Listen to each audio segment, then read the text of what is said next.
Well, welcome everyone. It is 12:30 and you should be dialed in to the 2022 Blue Ridge Parkway Research and Science Symposium. This is an occasional series to update anyone who's interested in the Blue Ridge Parkway, what sort of research is going on the Parkway. It's a wonderful opportunity to have a very eclectic, wide ranging set of talks.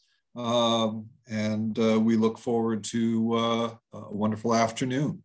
To give you a welcome from the Blue Ridge Parkway, I present Bambi Teague, supervisory biologist. Thank you. I'm so pleased to personally welcome you to the Blue Ridge Parkway's third Science Symposium. I am Bambi Teague, if you don't know me, and I serve as the Parkway supervisory biologist.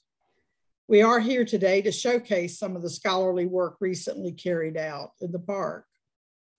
The National Park System, with its more than 400 park units, are more than just wonders of nature and sites of key events in American history. We are also critical hotspots for scientific research and discovery. So you might be asking, why is research in science an essential tool for protecting resources? First, it determines what resources are present. What do we have in the park? We will hear from Dr. Jenny Geib and Dr. Jessica Allen, who will share their results of their inventories on pollinators and lichens, respectively.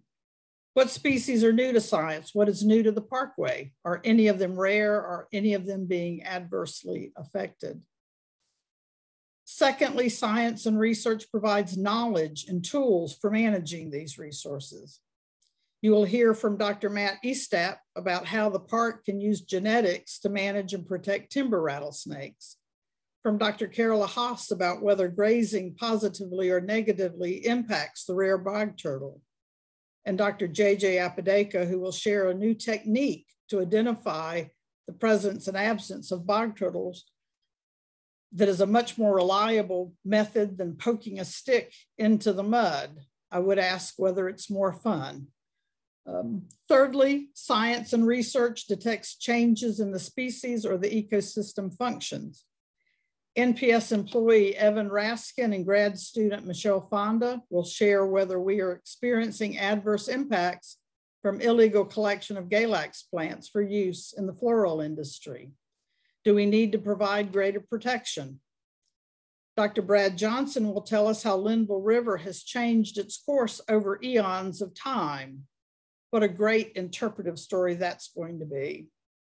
And Joey Weber will share unexpected locations where rare bats are being found, roosting and foraging, that will and has already changed how we approach maintenance on these structures. And not to leave cultural resource research out of our discussion today, we will learn how segregation prior to World War II manifested itself on the Parkway from Dr. Devlin. How do we share our true history? What does this mean for long-term protection?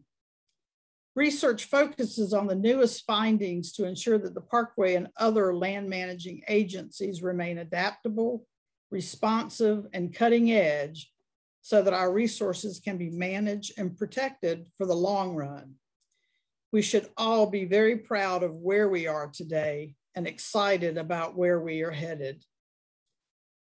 I will close my introduction and welcome by thanking the Foundation for co-sponsoring this seminar, and Rita and Jordan in particular for helping with technical aspects of this virtual presentation. To Paul Super, research biologist for Great Smoky Mountains National Park, who provided the legwork and the arm twisting needed to bring us these great researchers today. Paul will also facilitate the presentations. And finally, to all of our presenters who braved COVID, park closures, permitting restrictions and delays, and probably torrential rains from the onset of climate change to add to our knowledge base and understanding of Parkway resources. Thank you. Whether you come to work, play, or study on the Parkway, I hope that you will get as much out of the information presented today as I know park staff will. This is our reward, a day like today. Again, welcome, settle back, and enjoy what is offered today. Thank you. Thank you, Bambi. Yes. I'd also like to turn this over to the power behind the cameras. I don't know if there are cameras, but who's behind the curtain? Jordan Calloway and Rita Larkin from the Blue Ridge Parkway Foundation are helping with the logistics. And I think Jordan was going to give a brief welcome from the foundation. Thank you, Paul. Just very briefly, I wanted to share that we're so glad to be a part of the event today.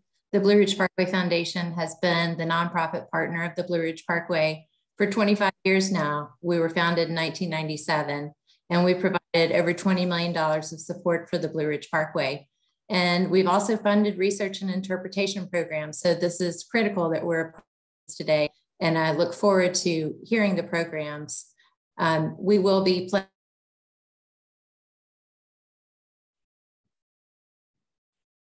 We'll also be sharing the recording, as Paul will share details of, on the Blue Ridge Parkway Foundation's YouTube channel. So thank you so much for giving us this opportunity. Thank you, Jordan.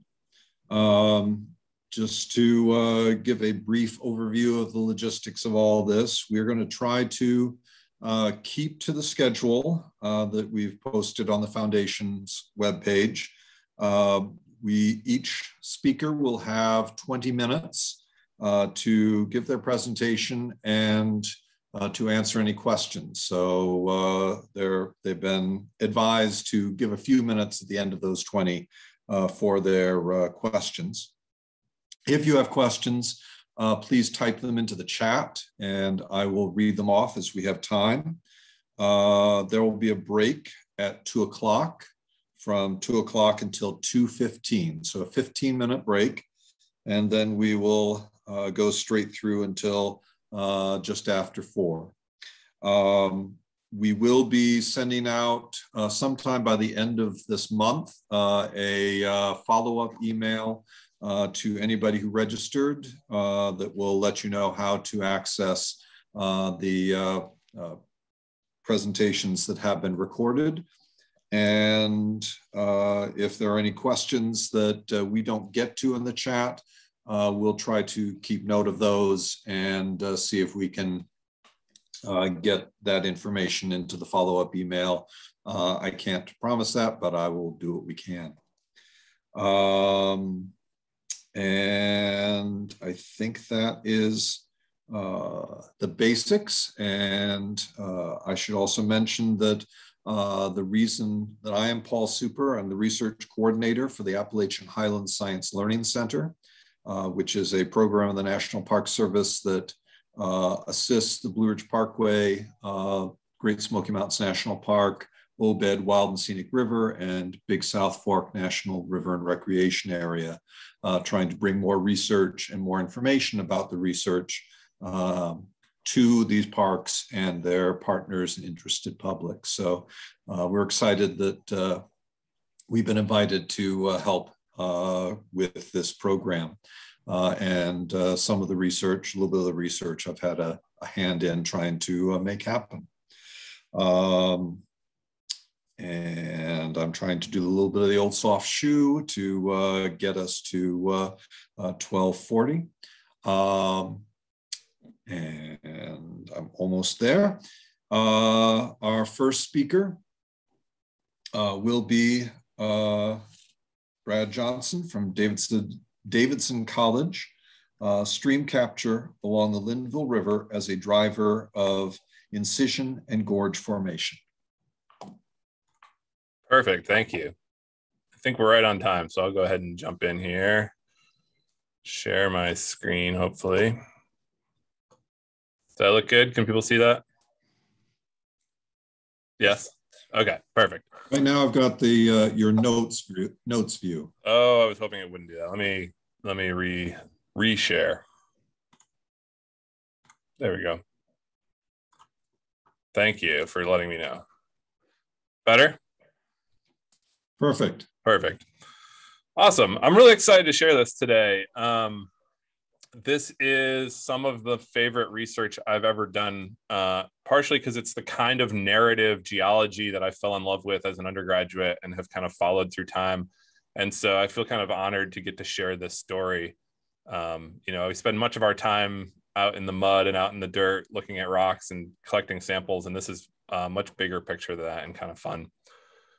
I'm going to start with a couple of questions that geologists ask about the Appalachians, which is number one, why? So this is a picture of Linville Gorge we're looking at here. Why do we get this much relief in a mountain range that's this old? The Appalachians are hundreds of millions of years old, and so we would think that they would erode down to nothing by now, and yet we still see these very sharp cliff faces, and then especially in Linville Gorge. And so I'm going to kind of re-ask that question, but a little more focused in, which is, why is Linville Gorge such a specific feature? It's so different than much of the rest of the Appalachians and the Blue Ridge Escarpment. And so I hope that we can answer that question here together. This is very spatially oriented, and the more I tell this story, the more I realize that, especially for non-geologists, it's hard to tell because it's so much about 3 dimensions and 4 dimensions. And so I spent a bunch of time yesterday making some new figures so that I hope I can bring you along with me on this little bit of an adventure here in terms of the spatial awareness of it. So this orange box here is called the Blue Ridge Escarpment, and it is the very steep face off of the Appalachians towards the Piedmont. And it's quite unique, and it's really what we're going to be talking about today. And, for a lot of people, I feel like the escarpment most because you often drive up it. So whether you're taking 40 to Asheville from where I live in Davidson, or 77 north towards Virginia, you end up climbing the escarpment somewhere, and it feels very different. And then afterwards, you're on top and it's quite mountainous, but maybe the relief isn't actually quite as big as it was when you were on the escarpment itself. And the way that geologists usually think of the escarpment is something like this, or at least geomorphologists like myself, which is the blue front face of the escarpment here drains these very high angle streams. So I've drawn in these very small high angle streams that come off the escarpment face. And then once you're up actually on top of the escarpment, the streams aren't nearly as steep. Most of them go to the Gulf of Mexico eventually. They're much more meandering, and they're oftentimes kind of moving in a direction that is perpendicular to the front face of the escarpment here. So there's what we think of as the Eastern Continental Divide. This line between the blue and the green here is pretty distinct because everything on the blue is really steep dropping to the Piedmont, and everything above that is quite different. So let's look at what that looks like in real life. So we're back to the escarpment here. And up towards the Virginia line, so this is basically everything east of Boone, northeast of Boone. This is exactly what we see. So in the green here is the New River, and the New River is flowing up towards Virginia. It'll eventually wander around back towards the west.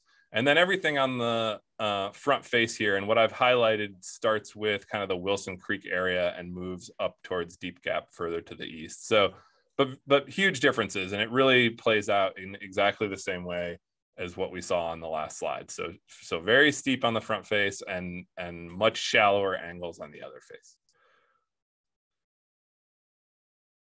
So this orange line is basically just the top of the Blue Ridge Escarpment, which we would normally think of as the Eastern Continental Divide, but people in this room probably know most of the time as the Blue Ridge Parkway. This is where the Blue Ridge Parkway sits through here. It sits right at the top of that divide. You're almost always within a few hundred meters of the Eastern Continental Divide, dividing things that drain towards the Atlantic Ocean from things that drain towards the Gulf of Mexico. And the Linville River and its basin is quite different in that the Linville River crosses the top of the escarpment, such that the Eastern Continental Divide, instead of being right at the top of the escarpment near the Blue Ridge Parkway, is 15 or 20 miles further north up by Grandfather Mountain for much of this. And so that's pretty unique to have a river that starts on what should be one side of the escarpment and flows towards the other.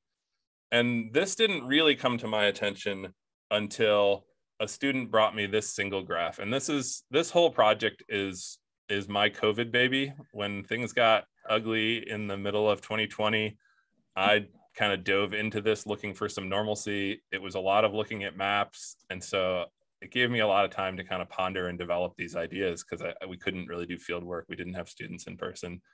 And so one of my students digitally brought me this, and I was immediately intrigued, because what you see is the upper part of it. So sorry, I should explain. This is a stream profile. So elevation on the y-axis here, and then just distance on the x-axis. So if you think about right up in the upper corner here, that's basically the foot of Grandfather Mountain. That's the Grandfather Dam.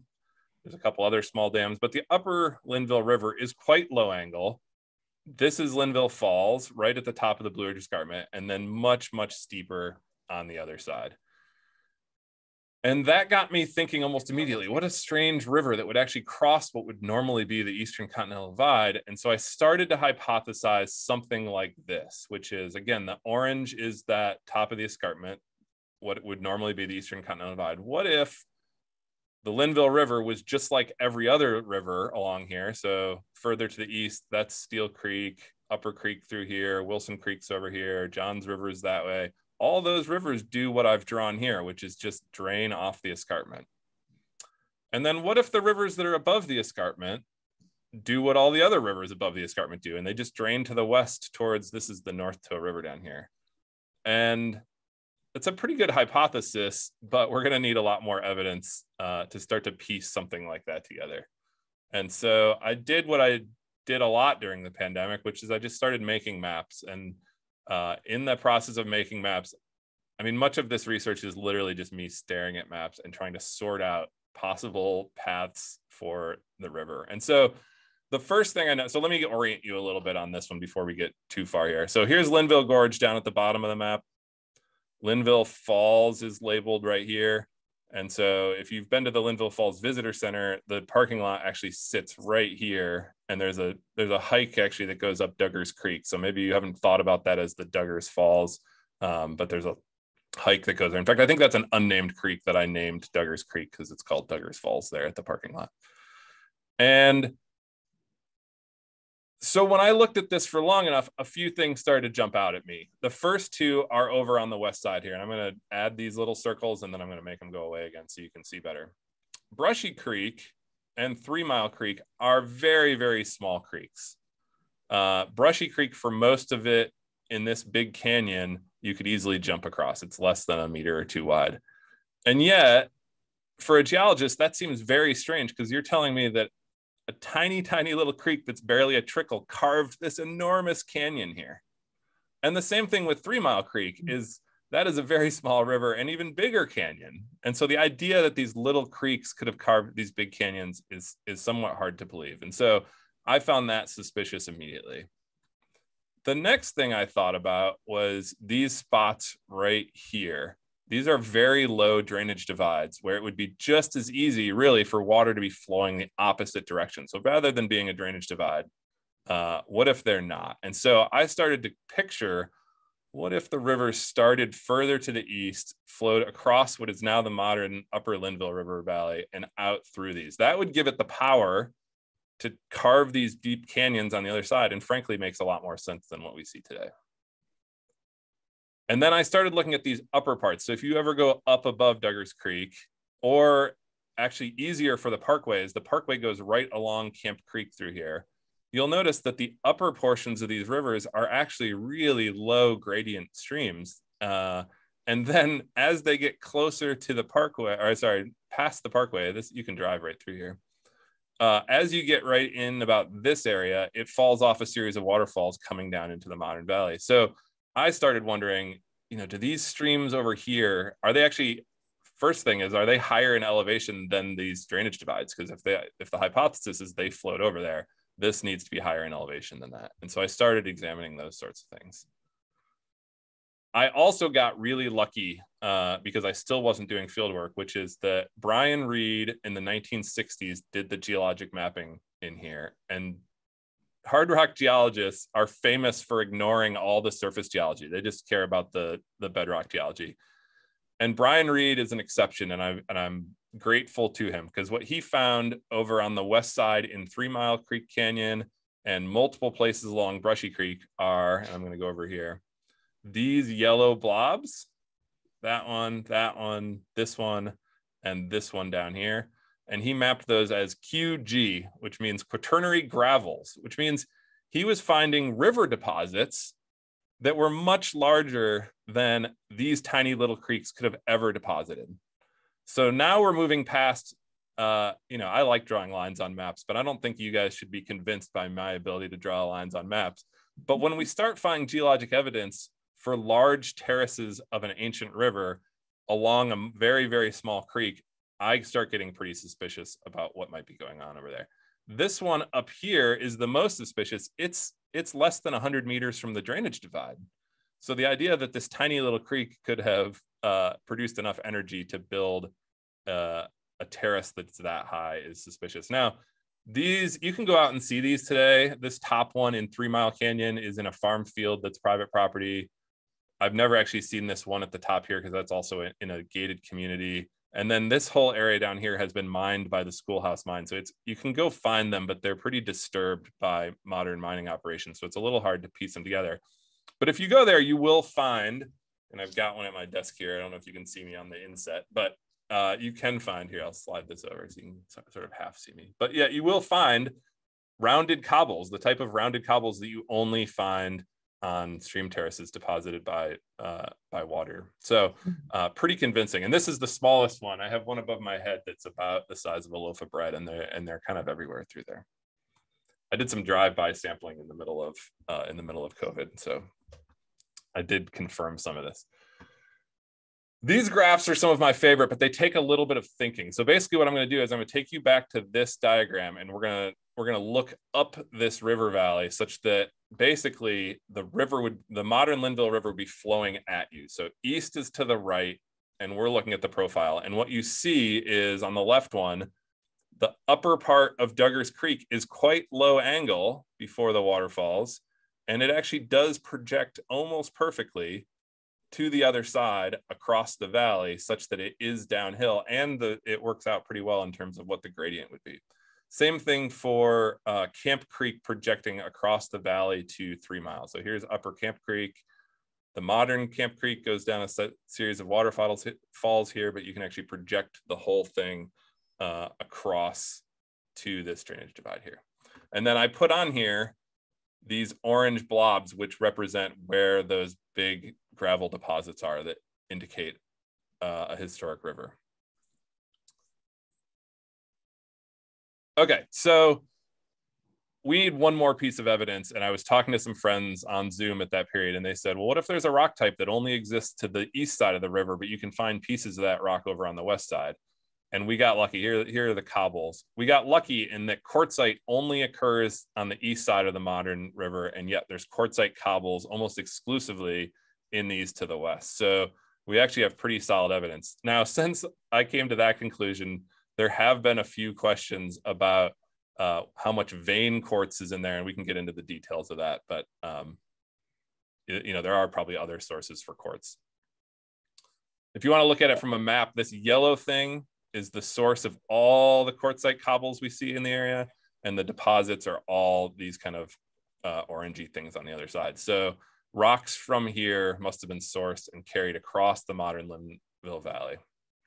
What does that all look like? It probably looks something like this, which is once upon a time, what I call Paleo 3 Mile Creek flowed east to west off of Grandfather Mountain. Paleo Brushy did something similar.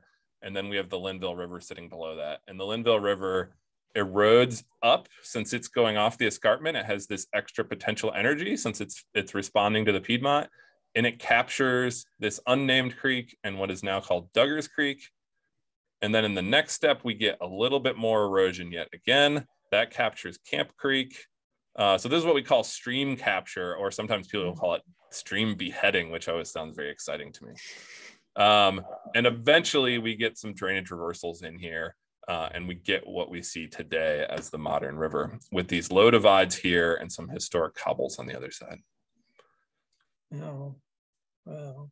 Geologists always want to know what time these things might have happened. I have very little evidence as to when that could have possibly happened. The best thing we don't have any dates. Radiocarbon doesn't go back that far. I haven't found things to date with more modern dating techniques that are reliable, like these cobbles wouldn't produce good dates. So The cobbles are similar in the amount of iron staining they have on them to other studies, which would indicate that it probably happened sometime in the last 2 million years. Maybe as recent, I mean, I'm saying this as a geologist, as the last 1 million years or 500,000 years. I know those are big chunks of time for a lot of people, but for geologists, those are very small periods of time. So we think it's pretty recent. So what does this have to do with Linville Gorge? Well, here's what I think the drainage basin for the Linville River would have looked like before the stream capture event. There's the top of the escarpment for reference. As it captured these streams, it increased the drainage area by almost 4 times, which means 4 times as much water flowing through the Linville River. And that amount of water provides much more energy to carve what is the modern Linville Gorge. So this story of stream capture above the Linville River is also the story of why we see such deep carving events in Linville Gorge itself. And it helps understand why it doesn't look like Wilson Creek to the east and why it doesn't look like the North Toe or the Catawba to the west, is because it stole a ton of water and drove a very different erosional pattern. So what are the implications? We get this increased drainage area. That means that discharge, or the amount of water, increases. Why haven't there been more captures? Why doesn't this thing go further? Well, I think the main answer is Linville Falls. Linville Falls is stuck at a hard rock contact where there's a fault there. And so until Linville Falls migrates further up, we won't get enough relief in the kind of Pinola and Linville areas to actually drive more of these captures further north. So it's stuck as long as we have Linville Falls there. It does help answer our question, right? Why is there so much relief in Linville Gorge? There's so much relief because even though these mountains are 200 million years old, this is a really recent event, and there's still active geology going on that helps drive a lot of this relief. And so that's why we get things like we see today. I'm going to stop there so there's some time for questions. I realize I'm tighter on time than I meant to be. I have additional stuff about future stream captures in the area, but I'd rather just stop here and take questions there. I think I have, what, 3 or 4 minutes left. Is that true? That's correct. Perfect. I'll stop there. I think that's a better place to stop than to pile on. Our first question: why are there limestone caves like Linville Cavern on the east side of Linville Gorge when there are virtually none in North Carolina, but plenty in Tennessee and Virginia? I spent a lot of time 2 weekends ago with the USGS up in that area, and they know the bedrock more than I do. There is a whole bunch of sedimentary rock through Linville Gorge and further to the west, but it's part of the thrust sheet. And so it's being stuck up over on top of the Wilson Creek gneiss. So once you get into those sedimentary rocks, you're going to get sandstones, which are like the quartzites I have here, and you have some limestones mixed in there too. So once you get into those more sedimentary rocks, you get better chances of caves. And those rocks do reoccur further to the west, north of Asheville. So in the Hot Springs area, there are some dolomites and some limestones up there. They're just, they're not thick enough to get a lot of caves. And in fact, you could argue that Linville Caverns isn't a very thick package of sediment there. I don't know that area very well, but that's definitely the big picture. If you have any questions, please type them into the Q&A or the chat.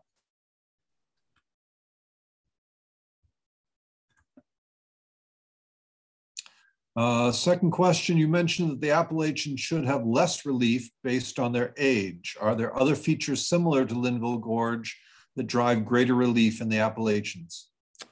Yeah, for sure. I mean, I think if you know the Green River Gorge over towards Asheville, south of Asheville, I think it's a pretty similar feature. And I don't know what the capture history is there. I've looked at a map a little bit, but one of the problems with these captures is they tend to erase their own evidence. So they're kind of tough. There's multiple up in the Roanoke area that have been pointed out by previous geologists. There's also, there is also some evidence that the Appalachians have experienced uplift in the last 30 million years. And so that may be driving some of this relief. I think a lot of that relief is just driven by the escarpment and the way that it erodes on its own. If you think about, so if I go to the next slide here, if you think about the headwaters of these streams up, like this one's up near Blowing Rock, I mean, these are high energy environments. And so this whole escarpment is going to erode back as one and kind of preserve its high relief status.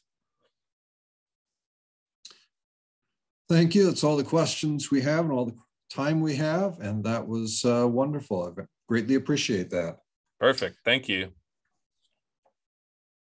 Our next speaker, Jessica Allen from Eastern Washington University. One of the advantages of having a virtual talk is that it's much easier to get people from far and wide. Talking about rare lichens on the Blue Ridge Parkway. Great, thank you, Paul. Can folks hear me? Okay. Yes. Okay, fantastic, thank you. Yes, thank you so much for the invitation to speak at the symposium. And thank you also to everybody who's tuned in here who works for the Park Service, who's supported this research that I'm about to present, and also to Jordan and Rita for their help with the logistics of the symposium. So I'll talk a bit about some rare lichens of the Blue Ridge Parkway, along with a few other lichen conservation research stories that I've worked on in the region. And I will say that a lot of this research that I'm about to share with you and the species that we'll be looking at, many of them do occur on the parkway, as well as in the mosaic of protected land in which it's embedded. In this really beautiful region that we see some fantastic lichens, especially some of the best lichen diversity that we see in Eastern North America. Okay, so I'll start with the basics. What are lichens? Well, they're beautiful, diverse organisms that are found on every single continent on this planet, in every single terrestrial ecosystem. They're a quintessential symbiosis, really composed of a fungal partner, a fungus and an alga, or a cyanobacterium, or sometimes all three, that live together to form these beautiful structures that we can see. The names that we give lichens apply to the fungal partner, and there are about 20,000 species of fungi that form lichens. That's about 20% of all fungal diversity on the planet. And as you could imagine, organisms that occur in every single ecosystem on this terrestrial ecosystem on this planet, some aquatic ecosystems as well, do perform essential ecosystem services. So they're really important as camouflage, food, and nesting material for a lot of invertebrates and vertebrates. They're important in nutrient cycling, especially in the nitrogen cycle. They're one component sort of the processes that form soils, that stabilize soils, and many more functions in addition to that. And what's been really interesting is following some of the broader research on lichens over the past few years is that they're even more complicated than we ever thought. So if you were to pick apart a lichen, you would not only see that sort of dominant fungal partner, some sort of photosynthesizing partner like green algae or cyanobacteria, but you'd also find this really diverse fungal community. So other species of fungi that are not just that main symbiont live in there, many of them. There's a really diverse bacterial community in there, as well as some small invertebrates like nematodes and everybody's favorite water bears. They also produce a great diversity of chemical compounds that are not found in any other organisms on the planet. Those compounds really help mediate these interactions within the lichen and between the lichen and its environment. So lichens are fabulous. They're diverse and really interesting organisms.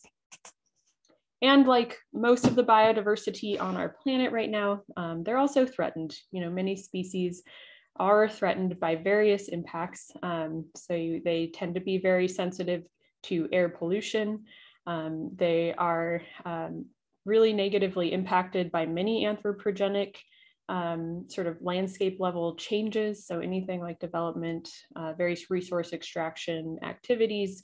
And I think this is sometimes news to people because we sometimes think of lichens as just being these extraordinary extremophiles, which some of them are. They kind of survive in space, and there are many species that live in some of our coldest, driest parts of the world, but humans and human activities tend to be their kryptonite. So they are very sensitive. So my research, really focuses on lichen conservation biology. So asking questions like, what species exist, where do they occur, and then also using some conservation genetics tools to understand, to better understand, how do they reproduce?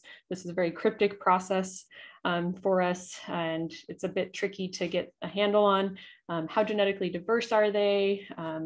Are they good at dispersing or not? So asking all of these sort of basic biological questions with the aim of doing really data-driven conservation work with lichens. So I have 3 quick lichen conservation vignettes, and the first really focuses on an inventory project, really a directed inventory project, especially in the Southern Appalachians. And then the other 2 are a bit more of a conservation genetics stories. So the first research project I'll give you some information about was some research that I conducted during my dissertation research at the New York Botanical Garden. And I was really interested in studying high elevation species that were endemic to the Southern Appalachians. So there'd been quite a bit of research done in the Great Smoky Mountains National Park by James Lendemer and Aaron Tripp, and not as necessarily as much at that time in the surrounding natural areas, including the Blue Ridge Parkway and National Forest land, state park land in the region. So I had a pretty simple question, right? Where are these species actually, go out and find them, try to document their distributions a bit more thoroughly, and then use those data to get some indication of what their distributions might look like in the coming decades. So here were my target species. So I chose these 8 species because we can identify them in the field, and they're all endemic to the Southern Appalachians, and they tend to be really they specifically adapted to really particular ecological requirements. So they all either grow on one species of tree, or maybe a couple of species of trees and shrubs, or on really specific rock types. And they are all really in the high elevations. So just to give you a sense of some of these lovely, lovely lichens that I was out looking for. So I traveled throughout the Southern Appalachians. This was a number of years ago, pre-COVID, certainly. I spent about 6 weeks just surveying for these species all over, especially Western North Carolina, Eastern Tennessee, covering quite a bit of ground. And you can see all the sites that I visited in gray there in the top map. I did a little bit of general collecting while I was out and about too. And like I said, this included Blue Ridge Parkway land, as well as National Forest, Great Smoky Mountain National Park land, and the number of state parks. And it was a fruitful venture. So for instance, we can take a look at the distribution of Graphis sterlingiana, sterling lips there in the bottom left. This species only grows on the bases of really large old Betula alleghaniensis individuals. And you can see its known distribution before I began these surveys with the black dots, and the new sites that I found through my surveys with the white dots. And then, so I have had a better understanding of the distribution of all of these species. I took that distribution data and a suite of climatic variables, and I modeled the species distributions in the present, and then projected those models to the future under a suite of different climate change scenarios and at different time points. And I used Maxent as my modeling algorithm for this. And so when we take a look at these species, we can see the predicted climatically suitable area with the blue bars for the present, and the sort of average projected suitable area, sort of the averages based on all of those different climate scenarios for 2050 and 2070 for all of these species. This is a quite dire prediction, as you can see, sort of potentially drastically reduced distributions. We do know that these modeling algorithms may overpredict changes in distribution sizes. However, it's some indication, and given what we know about how the climate is changing in this region and how that's impacting these high elevation ecosystems, even if these specific numbers are potential over predictions, we do have some indication that there could be decline in these populations. Right, and so with these data, the most important takeaway is that really long-term monitoring of these populations would be really essential for us to detect early, kind of detect any drastic declines in those population sizes, hopefully, or before it would be too late to take some actions. And to take a bit of a closer look at a couple of my favorite species from this region, and a bit closer look at those models. Here's Arthonia kermesina hot dots, which only grows on really large old spruce trees. The body of the lichen is that kind of white fluffy stuff, and then the fruiting bodies are red. Those are the structures that produce the fungal spores and where sexual reproduction actually happens. And you can see the present distribution modeled in the top. Again, this is based just on climatic variables. And so areas that are not suitable are gray, areas that are predicted to be, have low suitability are blue and green, and high suitability areas are shown in red. And then you can see that projected future distribution really leaving us with, especially there in the Great Smoky Mountains National Park, those some of those highest elevation areas. And we see the same story with Hypotrichina virginica, Virginia square breeches, which is again another great species. So myself and a few of my colleagues really took this information along with that survey data and some other data and put them into some really detailed conservation assessments using the IUCN red listing framework. And so we published a series of red list assessments, which if you're really interested in learning more about the conservation status of these species and some about their biology as well, I recommend you take a look at these. So you can find them at iucnredlist.org or on the Lichen portal. That's the Consortium of North American Lichen Herbaria database. So. Okay, so on to a couple of quick conservation genetic stories. So I would say this is like the iconic Southern Appalachian endemic rare species, Cetradonia linearis or Gymnoderma lineari, or, depending on what you know it as. And today I'll share some information about the conservation genetics of this species. And so this is one of two fungi that are protected by the Endangered Species Act. So there are only two fungi on the endangered that are protected. This and a Cladonia perforata, which is found in Florida. It's fairly narrowly distributed. Here's its entire global distribution. And I will say that this map really reflects the work of a lot of people over many decades who've spent quite a bit of time searching for this species and trying to very carefully document its distribution. It has a really unique habitat, so it grows on high elevation rock outcrops. Actually, that top right picture shows my field assistant, Alex Cecil, being repelled by Chris Ulrey as he helped us access some of those more remote sites here. And it also grows on large boulders and streams, and especially near waterfalls. So if you're catching a theme here, I really like to go sample lichens in some of the most beautiful parts of the Southern Appalachians. Here's a bit of a closer look at its morphology. It does produce these sexual reproductive structures and some asexual reproductive structures. So, like I said, there's been quite a bit of research done on this species, and I know there's some monitoring ongoing now as well, but there were some outstanding questions about its genetics and about, and about its reproduction. So like actually, how genetically diverse is this species? Is there dispersal among the sites where it occurs? Is it clonal? Is it reproducing sexually? What is going on there? So I undertook to answer these questions, and I sampled individuals throughout the range of the species. You can see the white dots show the populations that I sampled here.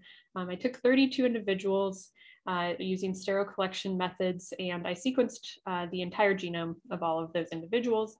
I put together a reference genome for the species and used that to pull out some really specific genetic differences, some genetic markers from these data called single nucleotide polymorphisms.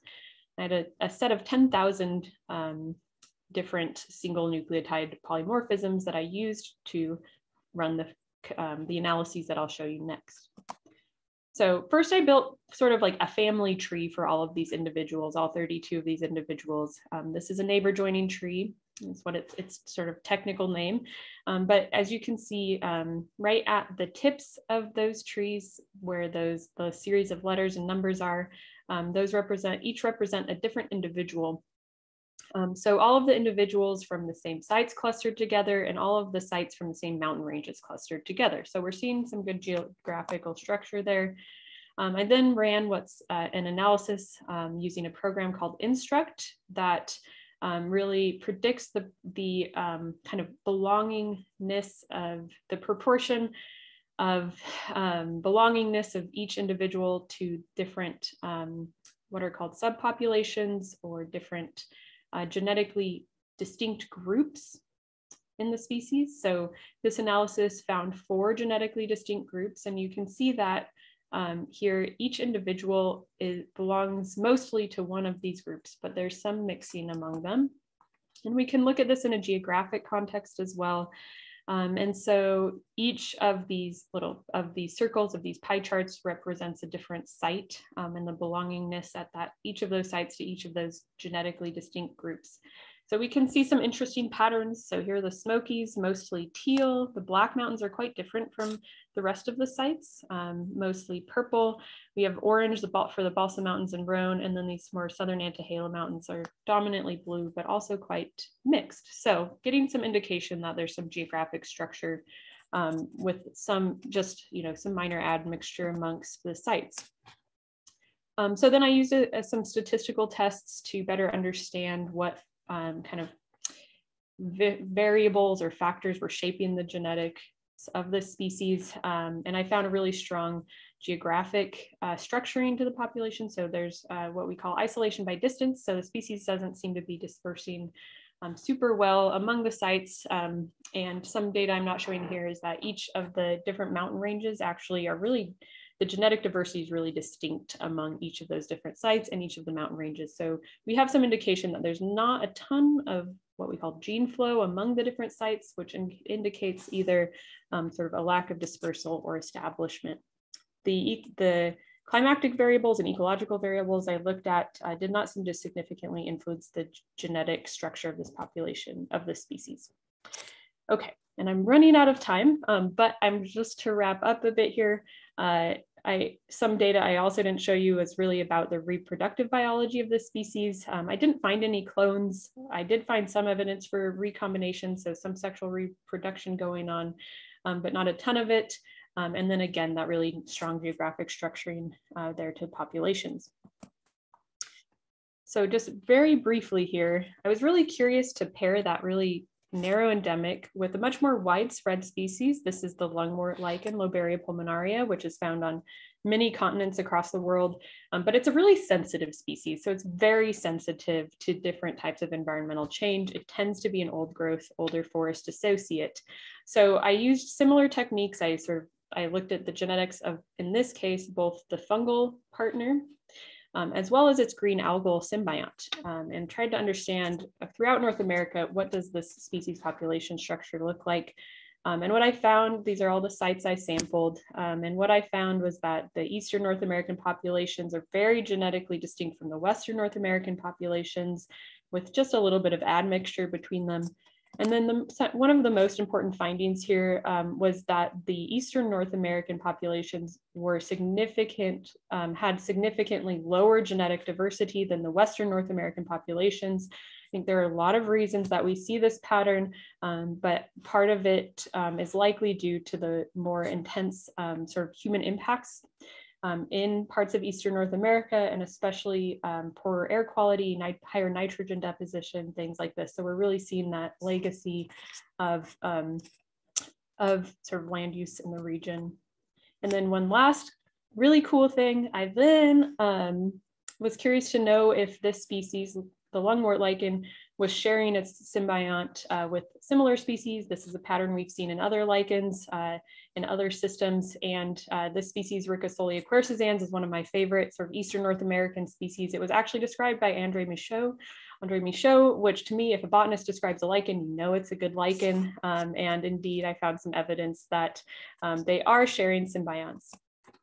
Okay, so just a few concluding remarks here. And I always like to link my research and my conservation research to potential actions or outcomes and things that we can think about. How can we better conserve lichens?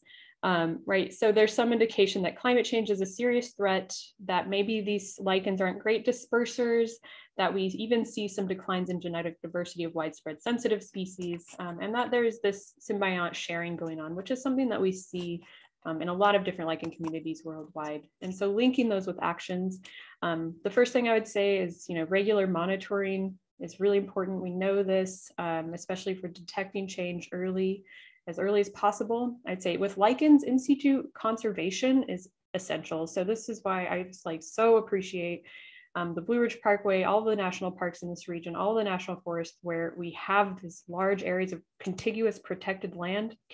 It's just amazing. And then, okay, so you can take a look at that slide. Last thing I want to say, so Appalachian lichen research is continuing. Recently, we, along with James Lindemer from the New York Botanical Garden, we had this great project funded focusing on Central Appalachian lichens. And we're going to be hosting the Great Appalachian Lichen BioBlitz in the coming years, which stay tuned for that.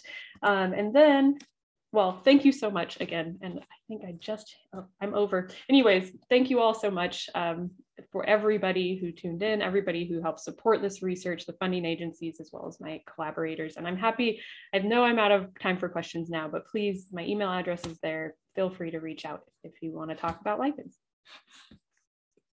Thank you very much. We are a couple minutes over, so we do not have time for questions at this time, but please do contact Dr. Allen, or we will take messages or questions you might put into the question box to her later on. Our next speaker, it's actually going to be a tag team effort. Evan Raskin from the National Park Service and Michelle Fonda from the West Virginia Division of Natural Resources, monitoring Galax poaching and an analysis of population trends on the Blue Ridge Parkway. All right, thanks, Paul. Can you hear me? I can hear you. Can you see my slides? I can see your slides. Go for it. All right.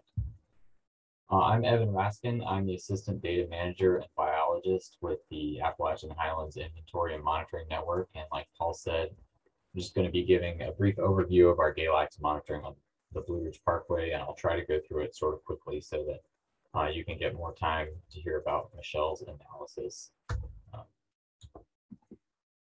Quickly, an overview of the Inventory Monitoring Division. It's part of the National Park Service Natural Resource and Stewardship and Science Directorate, which was kicked off in 1999 with the Natural Resource Challenge. At the time, 292 parks that were considered to have significant natural resources were grouped together based on geography and shared resources into 32 networks. And the Appalachian Highlands, you can see here, is a sort of green check mark. And if you want to know more about the division, there's a great video that was made a few years back. You can find it go.nps.gov/whywemonitor. So the Appalachian Highlands Network is responsible for, among other things, long-term monitoring of select natural resources on the Blue Ridge Parkway in North Carolina and Virginia, Big South Fork National River and Recreation Area in Tennessee and Kentucky, and Obed Wild and Scenic River in Tennessee. The Smokies is technically also part of our network, but they were a prototype for the inventory and monitoring program, and they have their own staff and separate monitoring protocols. Galax is an evergreen ground cover. It is a Southern Appalachian endemic, meaning that it grows in the Southern Appalachians and nowhere else in the world. You can see that range map down there in the bottom in the middle. The common widespread Galax is diploid, meaning that it has 2 sets of chromosomes. There's also a tetraploid form, which has 4 sets of chromosomes and comparatively larger leaves, as you can see in the size comparison in the upper right. That tetraploid Galax has a much more restricted range, basically following the Blue Ridge Escarpment, which we heard about earlier already. And much of the Blue Ridge Parkway also follows that Blue Ridge Escarpment. So the two are in the same geography. And I like to point out that Galax is mentioned in North Carolina State Toast, written in 1904. Here's to the land where the Galax grows. Move over longleaf pine. So Galax is used commercially in the floral industry as a green filler, or sometimes it's made into these rosettes that you can see in the picture. It's used because the leaves stay shiny and green for a long time after being harvested, or in some cases this sort of reddish bronze color, which they turn under certain conditions in the winter. It is legal to harvest Galax from national forests with a permit, but never from national park units. A 2009 Forest Service study estimated that 500 million to 2 billion leaves were exported that year, primarily to Holland, for a wholesale value of $10 to $25 million, and 99% of that harvest came from North Carolina, approximately 82.5% from public lands. And currently, most, if not all, Galax fires remaining are within 10 miles of the Blue Ridge Parkway, and those larger tetraploid leaves are preferred. So in the bottom right, there's a screenshot from a wholesaler. You can see they're specifying that the leaves they're selling are 4 to 6 inches in diameter, putting them solidly in that tetraploid range. And in this instance, selling them for as much as $4.40 a leaf. I know it's kind of small, but in the lower left, just to give you a little history, this is an advertisement from a 1920 magazine for Galax leaves, the good kind, and they're selling cases of 10,000. You can get either medium size for $7 a case, or the extra large size for $10 a case. So that size distinction has been recognized for a long time, and the industry has been around for a long time. I'm told that historically, people who would harvest Galax by taping a razor blade between their fingers and snipping off individual leaves, and they would come back to the same patch year after year to harvest Galax for a little extra Christmas money or something. And so they had a vested interest in seeing these patches persist.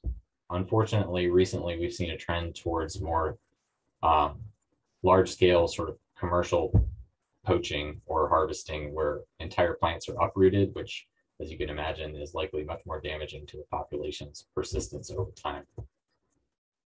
And for a little history on the Parkway, there were a number of large Galax cases. This is a screenshot from the old Park Service morning report. In 2013, rangers arrested 4 people in possession of 37,500 Galax leaves on the Parkway. Here's a picture of what one of those big green duffel bags full of tightly packed Galax leaves looked like. And since the start of this monitoring project and working collaboratively on Galax with the Parkway, more than 115 Galax poachers have been apprehended by Parkway law enforcement.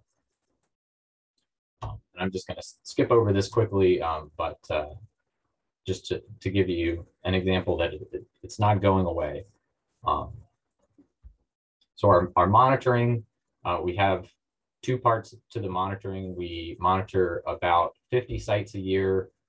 Qualitative monitoring, we call those quick plots, out of something like 140 sites identified on the Parkway. So that's just looking for evidence of poaching to report to law enforcement. If it's something that looks like it's happened recently. We also have 9 quantitative plots, in some years 10 plots, that we're monitoring to determine population trends. And our monitoring project goes back to 2010. So the photo in the bottom left shows a bundle of Galax leaves tied with a twist tie.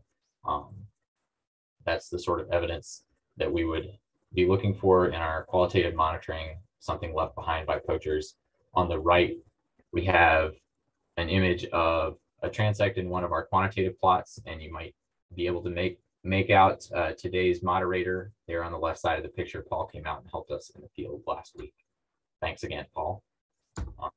And there are 4 objectives in our monitoring protocol for Galax. We're looking for long-term trends in overall cover of Galax, long-term changes in the proportion of large-leaved or tetraploid Galax, changes in overall population extent, and the percent of plots poached annually across the Parkway.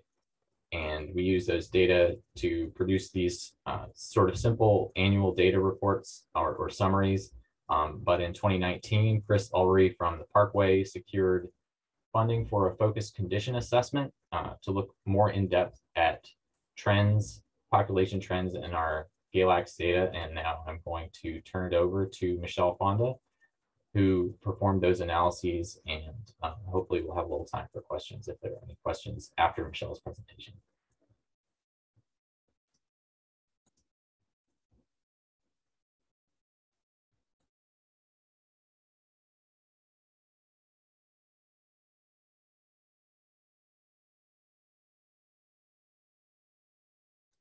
Can everybody see my slides? I'll Looks start good, with sounds good.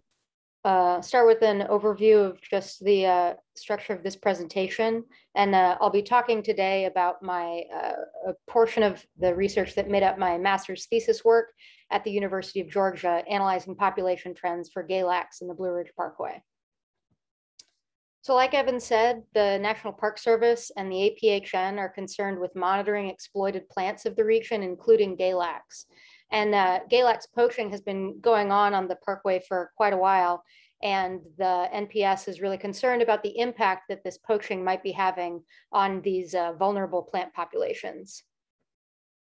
So GALAX urceolata is a pretty unique plant. It's the only species in its genus. And like we mentioned, it's a classic example of autopolyploidy. So there are two varieties. And again, the tetraploid variety has larger leaves, and it's also more range restricted. So that's another reason why the park is really concerned about poaching, is the sort of outsized impact that it might be having on this rarer and more range restricted variety of GALAX. So GALAX is harvested for its leaves used in the floral industry. And another interesting aspect about this study system is that over the past few decades, GALAX harvester demographics have really shifted so that now a lot of the harvest is being done by Latino and particularly Mexican immigrant communities. So over the past few decades, GALAX harvest has increased due to increased demand and globalization in the floral industry. GALAX leaves being shipped internationally to the Netherlands and elsewhere. And over that same time period, park officials have seen a shift in the poaching type, away from snipping and towards potentially this more damaging manner of harvest by uprooting the leaves. So most of you are probably pretty familiar with the Blue Ridge Parkway, but I want to point out a few things that are particularly relevant in the context of poaching. So like Evan said, the legal harvest of GALAX is allowed on national forest districts, many of which border the parkway in areas. And so this access, both by the road itself and the parkway, means that GALAX is particularly vulnerable to poaching.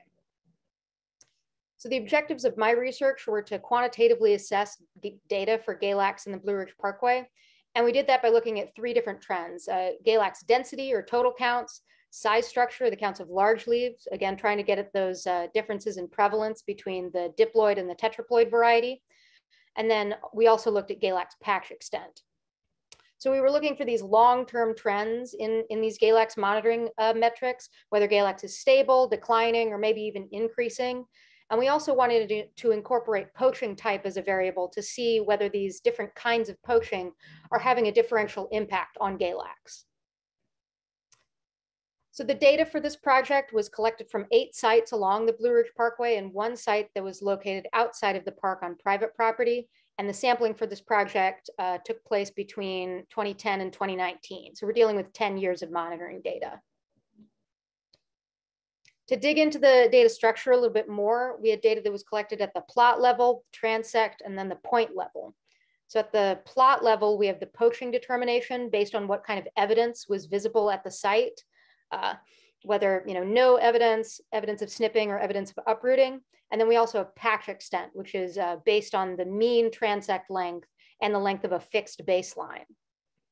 At the transect level, we have the transect length used in the calculation of patch extent.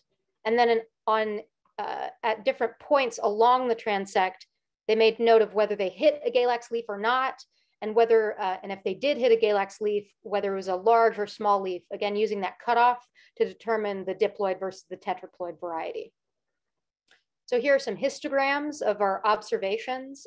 You'll notice right away that we have many fewer counts of large leaves than total counts.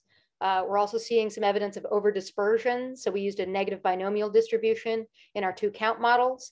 And then what you'll also see is that we had one site which was much larger in terms of patch extent than any of the other sites. And so that's what's creating this sort of outlier here in terms of patch extent. Now we analyzed this data using a combination of mixed effects models in R. And again, we had different distributional assumptions between those trends, negative binomial for our 2 count models, and just a regular normal distribution for our patch extent. So we used mixed effects models because of the way that the data was structured, with transects nested within site and the same sites being sampled repeatedly. And so in addition to using a year covariate to get at those long-term trends, we also incorporated a factor variable for poaching type with 3 levels for none, snipping, and uprooting. And then with these mixed effect models, we're allowing the different sites and transects within sites to vary in terms of the level of the response, as well as the nature of the response, actually allowing them to differ in the nature of the trend. And we assumed that those random effect variances were normally distributed. So here are the results of the models that we ran for each of the 3 models. We did get significant estimates for intercepts, but that's not necessarily surprising given that we're dealing with counts and a measure of area. We would be pretty surprised if those were estimated to be exactly 0. But we didn't get significant estimates for a year for any of our models, indicating no significant long-term trend, whether increase or decline. We did get significant coefficients for poaching type for our density model, but in the opposite direction of what we had predicted. So that here, snipping and uprooting are associated with higher counts of Galax. And then the bottom 3 rows are dealing with the random effect variances portion of the model.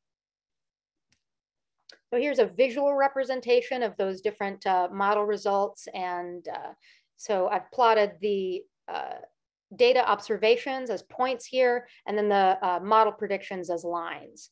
So we have our total counts, counts of large leaves, patch extent, and just for reference, I've also plotted the poaching type at sites over time.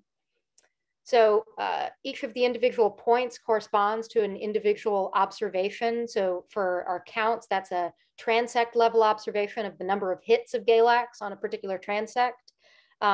And for patch extent, since that was assessed at the level of the plot, that's each of the points represents an individual plot. So with the lines, we can see again, no real significant trend one way or the other. Although those intercept adjustments are allowing us to adjust based on the plot and based on the transect. So for example, for patch extent, allowing those random intercepts lets us set the intercept for plot 15, which again is much larger in terms of patch extent. It allows us to offset that away from the rest of the plots. But what you'll also notice is that poaching was very widespread at our sites. There was only one plot, plot 18, which is again located off of the parkway, that was never poached over the course of the monitoring period. All of the other sites were poached repeatedly. So again, despite widespread poaching, park-wide Galax trends appear pretty stable. Although we did see some discrepancies that we were able to estimate with those random effect variances. So other site level characteristics may explain some of the discrepancies in those trends that we did see. For example, differences between the diploid and the tetraploid variety in terms of their habitat preferences have been noted in the literature. But this research also shows that it's possible that we may need more information to be able to really say what impact harvest has on Galax. So for an example, an experimental harvest study that looked at those different types of harvest, whether snipping or uprooting, but then also looked at the level of poaching, whether 10%, 50%, 90% of the Galax is being removed, and how does Galax respond to that would be really useful. We also think that patch quality may influence the site selection preferences of poachers so that they may be more likely to go after a site that's larger, that's denser, and has more of the large leaf Galax, which is more economically valued. But in order to make those kind of assessments, we would need a more detailed assessment of poaching, both type and intensity across the Blue Ridge Parkway, in order to make those kind of more granular assessments of how poaching is impacting Galax in the parkway. So here are some of the references that I used in this presentation. I'd like to thank the NPS and the APHN for providing the data that I used in this project for the USGS co-op unit where I did this research at the University of Georgia, the NPS INM who provided the funding for this project. And I'd also like to thank members of my graduate committee, including my advisor, Dr. Brian Irwin, who couldn't be at this symposium today. And if I have any time, I'll be happy to take any questions.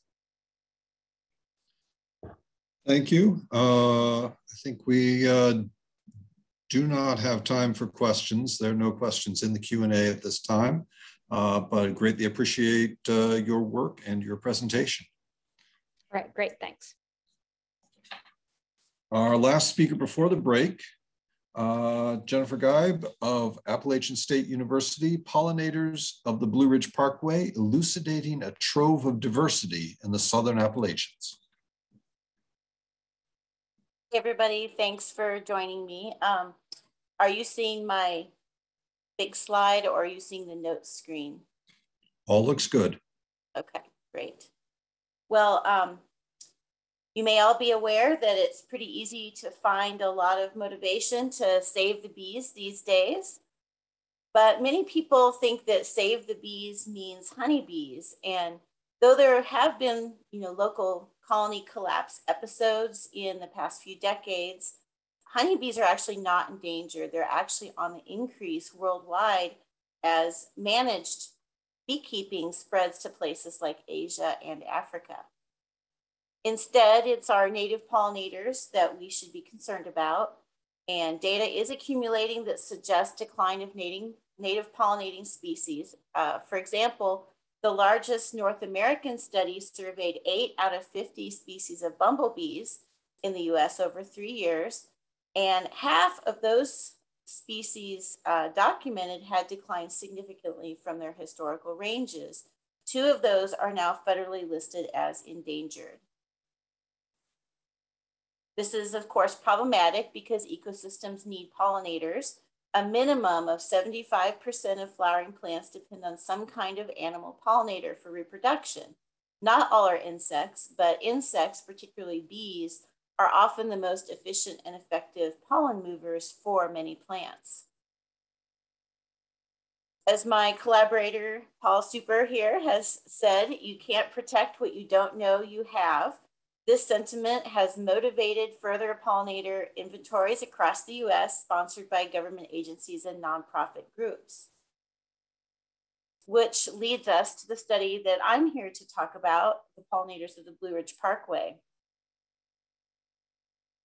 The primary objective of this project is to inventory pollinators along the entire length of the parkway. Our primary focus has been bees, but as you'll see, we've expanded that recently. And that's an inventory across the entire 469 miles across 2 states, from Western North Carolina, just outside the Great Smoky Mountains, to the start of Shenandoah National Park in Virginia. Just to give you an overview of the efforts I'm sharing with you today, in 2018, we did a preliminary study for proof of concept with just 15 sites near Boone, North Carolina, focused just on bees mainly, using passive traps and 10-minute netting surveys. In 2019, we did our main inventory, again focused on all bees, this time with 60 sites spanning the 469 miles. 15 sites included passive traps and net surveys, the same 15 sites from the previous year, and 45 sites with passive traps only, and you'll see that more in the methods. And then in 2021, at Paul's request, we started to look at the bycatch from our 2019 samples to see what we had for pollinating flies, in other words, syrphid flies, with also a little bit of targeted netting in addition to the bycatch sorting. All right, a little bit more detail about our methods. So for the main study here, we selected 60 sites for sampling. 15 were those sites closer to Boone that were either established wildflower display areas or soon to be established. The remaining 45 sites were selected randomly. The 60 sites spanned the length of the parkway and varied in abiotic and biotic characteristics. For example, they traversed a range of elevations and they were distributed among sites that vary in density of bee floral species, which is this heat map that you see here in the slide. Actually, I think Evan may have made this heat map if I remember correctly. So we recruited cohorts of Appalachian State students and a slew of citizen scientists to adopt sites in our study. Appalachian State managed the construction of all of the supplies for the inventory. Here are some of my students busy at work. We assembled kits for the student teams and the citizen scientists and distributed them to distribution centers to be further checked out by the teams. And we prepared YouTube videos for remote training of our volunteers. We made arrangements with the visitor centers to operate as drop-off and pickup sites for supplies and specimens. And unlike other species, for example, with salamanders and birds, where the organisms are basically large enough to see the most important characteristics, and the species lists are less than 100 names long, with insects, including pollinators, we most of the time must lethally sample and then return to the lab in order to identify our specimens. There could be hundreds of different species of bees alone along the parkway, and many times we need microscopes to see the identification characteristics. So based on our successful test from our preliminary study, we chose passive traps containing propylene glycol as our primary sampling method. We typically call these bee bowls or bee cups in our case. The propylene glycol is a food grade chemical, making it a non-toxic preservative. We used traps that were fluorescently painted in 3 different colors because different colors, of course, may attract different pollinator species. And we also did 10-minute netting surveys at 15 of the sites. The volunteers set up their sites, establishing the traps in a transect of 3 groups of 3. And we had to do some site management at each subsequent visit. We trimmed away vegetation close to the ground so the pollinators could see our traps, about a meter diameter total. We always refilled or replaced the traps at each visit as well. We retrieved samples every other week from April to October of 2019, and samples were stored in ethanol until we could process them. Processing involved washing, rinsing, and drying the specimens. And yes, those are bags of bees that we're throwing into a small clothes dryer there. This was followed by sorting, pinning, and identification of the individuals. I should mention here that confirmation of the species identities has been entrusted to Sam Drugi of the USGS Native Bee Inventory and Monitoring Lab for our bees, and to Paul Super for our fly specimens. Just to show how much work has gone into this so far, this is just a little snippet of data from our student work hours. I think it's always kind of interesting to see. This is just for the preparation fieldwork portion of the 2019 full survey. We had 13 students that participated in that from Appalachian State who worked over 1,000 hours. That's an average of about 79 hours per student, just to get a teeny tiny piece of how much effort goes into a study like this.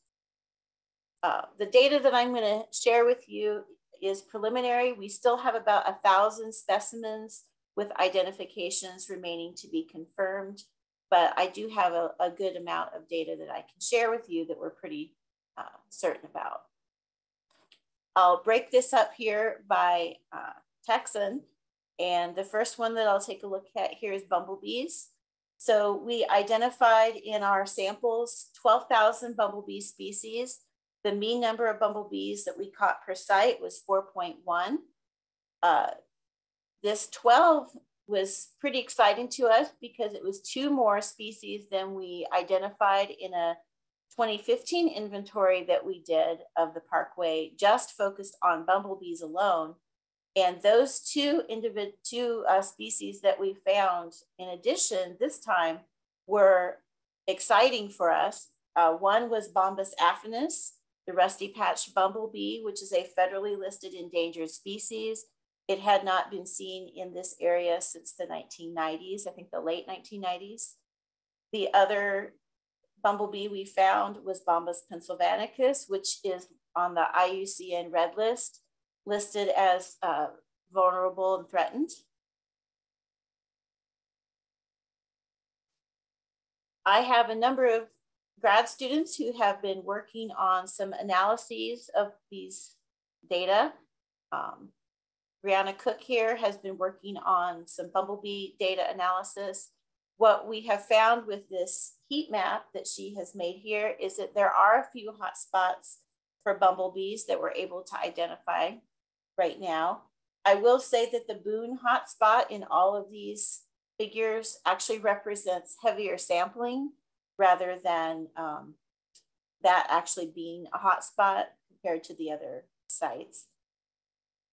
But she also made a species accumulation curve here. And as you can see, as we add more sites into our inventory, we of course see rapid accumulation of the number of species observed until you get to the end here, where it pretty much bottoms out. It flattens out completely. This suggests to us that we have probably captured either all or nearly all of the bumblebee diversity that we have in this region. And all of our bumblebee samples have been identified at this point. So we're not likely to add more of those to our list. Much less familiar to many people are the many species of bees that do not participate in group living, our native solitary bees. Despite flying under the radar for humans, they make up a great proportion of bee diversity. We expected that there could be as many as 100 species that we would find in our inventory. And in fact, we have found so far 123 species of solitary bees among 5 families. We found 19.6 solitary bee species on average per site. For solitary bees, there are actually many hotspots throughout the parkway. Again, the Boone area right here is biased due to sampling effort. My students probably spent more hours per site than, and in addition, they netted as well as having the passive traps compared to the other sites. The species accumulation curve in this case, again, as we have sites added to the survey, of course, the number of species detected increases, but it continues gradually increasing even after we've added all of our sites. This suggests to us that we have not fully exhausted the diversity in our inventory as of yet. We do still have 1,000 specimens outstanding, and those are all solitary bees. So we're likely to possibly add a few more to our list once those have been confirmed. All right, now what about pollinating flies? Well, in our data so far, we have 60, actually more than 60 Cirriphid species across 38 genera. Mean species per site here, 19.6. Some hot spots that you can see here represented along the length of the parkway. In this case, though, I do want to point out that for Cirriphids, the sampling effort was not systematic. Right now, it's mainly based on, as we said, the bycatch. We have not made it through all of the bycatch And also the targeted sampling was here again around Boone. The species accumulation curve shows that we do probably have some remaining rare species to locate in the area. So just a few implications about what we've done so far, and then I'm going to talk about some future directions, things that we're working on at the moment. So obviously, this is going to provide some excellent information to those interested in pollinator conservation and management, especially in this neglected region where our species records have been incomplete up to now.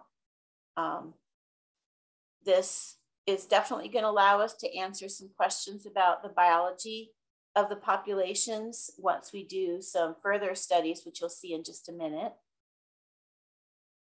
Certainly, it will provide a basis for future comparisons in order to detect change as things like climate change happens. Of course, we have to have a baseline in order to do the comparisons.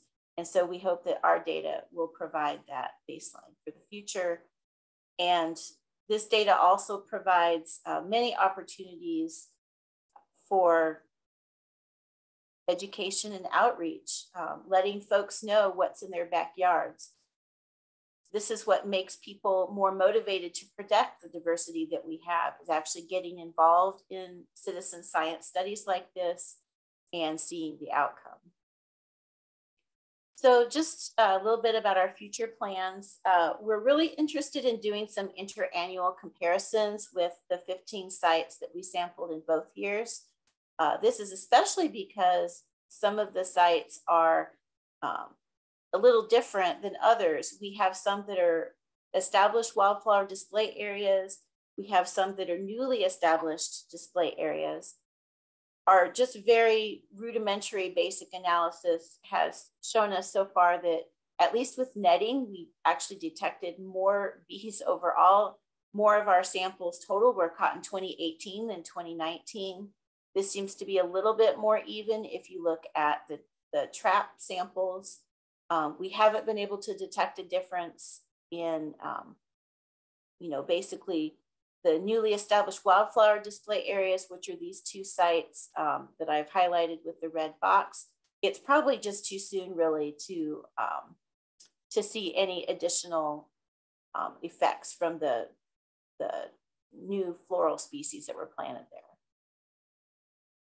We're really interested in developing some models of foraging habitat preferences. For example, looking at occupancy and detection probabilities based on environmental data. This graph here is our very first one, just running the code. Again, we don't have all the samples identified, but this one is just for the Osmia species group, where we did very quickly find that annual precipitation is a significant predictor of detecting them at the sites along the parkway.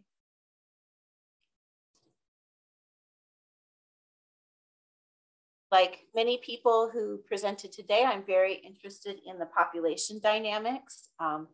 We hope to eventually extract DNA and use molecular genetics to understand this and other aspects of the species life history, genetic differentiation among populations, whether the bees are using this corridor for dispersal, and maybe some estimates of foraging distances, at least for some of the social species. All right, with that, I will take any questions that people have. We do have time for a question, at least. Please type it into the Q&A section.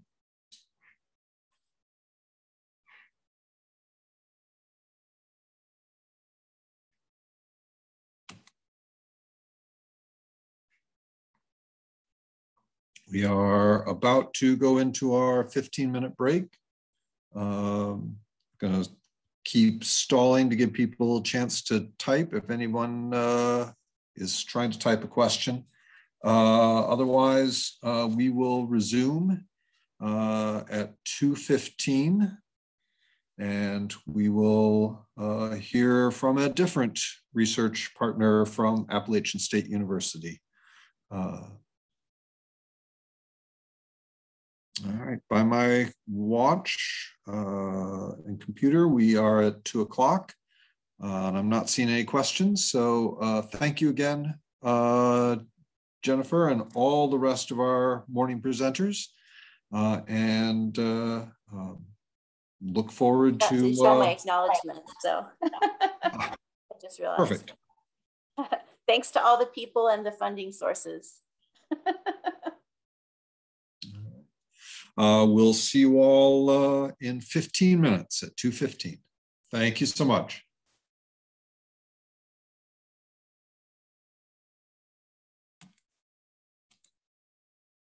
Well, welcome back, everybody, from the break. Hopefully everyone stretched, stared off in the distance to clear your eyes, and everybody's ready now for our second session. We will start with Matt Estep from Appalachian State University, Conservation Genetics of Timber Rattlesnakes in Western North Carolina. Oh, I'm having trouble sharing my screen. Hold on one second. I apologize. I need to get the image up. It worked great during the practice. Yes, sir. Of course, everything always works great during the practice. All right, everyone. Are you guys seeing my screen okay? Perfect. All right, everybody. Hi. I appreciate the invitation to come and speak to you today. My name is Matt Estep. I am a plant geneticist from Appalachian State University. My co-author on this talk is John Seeley. He is a renowned expert in timber rattlesnakes, and he is the one who roped me into this project, which I'm having a good time playing around with. But today I'd like to talk to you about the conservation genetics of timber rattlesnakes in Western North Carolina. And I want to warn you as we start that we don't have a great deal of data to share with you today. So I'm going to spend a little bit more time talking about the application of genetics to conservation for those of you who are maybe less familiar with the topic. Timber rattlesnakes are a terrestrial kind of temperate forest rattlesnake that has a broad distribution across eastern United States. Across their entire range, the rattlesnakes are endangered or threatened due to the loss and fragmentation of habitats, mostly due to anthropogenic activities where we are encroaching on their natural habitats. These threats are exacerbated by the fact that timber rattlesnakes generally are a little bit older when they decide to reproduce. And when they do reproduce, infrequently, it's based off the availability of resources in the environment around them. And so they will skip a year or several years and not reproduce on an annual basis. When you start thinking about timber rattlesnakes broadly, they have some habitat specifications that are quite unique. They have sites known as hibernacula, where they overwinter, usually in communal settings with many rattlesnakes coming together at one particular location. They also have different sites known as gestation sites, where adult females will go and use the appropriate solar energies to thermoregulate and be able to raise their young to a point where they can have live births and produce a group of offspring or neonates. In between those two sites, the hibernacula and gestation sites, we have what we think of as their summer range, where the snakes meander looking for food as well as possible mates. The anthropogenic encroachment on those summer ranges, blocking access to the hibernacula or the gestation sites, or creating barriers to dispersal to those specific locations, are where we are concerned about the rattlesnakes and what's going to happen to them in the near future. John and his colleagues in the herpetological world put together this fantastic overview of timber rattlesnakes. This book was published last year. It includes life history, distributions, status assessments, as well as the beginning of a conservation action plan for timber rattlesnakes. In the state of North Carolina, timber rattlesnakes are listed as a species of special concern. And John, heading up the North Carolina Timber Rattlesnake Conservation Project, came to me a couple years ago and asked that if I would help him incorporate genetics into the management plan of rattlesnakes. There are genetic consequences associated with the fragmentation and loss of connectivity between populations. Using this graphic that I stole from a manuscript, conservationists and land managers are very concerned about populations that are small and highly isolated from other populations. These populations tend to be at risk for extirpation and are more difficult to protect because of their very, very small size. On the other hand, we really like to find large populations that are highly connected. We often refer to these as metapopulations, and we believe that these metapopulations are really strong units for conservation. The small isolated populations lose genetic diversity through the mechanism of genetic drift, the random kind of loss of alleles based off of replacement rates. They also run into situations of genetic inbreeding where they don't have the ability to find diverse sets of mates. And so they end up reproducing with siblings or close relatives. And in these situations, that can exacerbate recessive traits or increase the genetic load within the population. In order to begin this work, John and I have set up a series of collaborations with the Blue Ridge Parkway that you can see here listed on this long mega transect across Western North Carolina, as well as with many of the state parks in Western North Carolina, including Pilot Mountain, Stone Mountain, Gorges, and I don't want to forget Hanging Rock, as well as I think we have at least one sample from Chimney Rock at this point in time.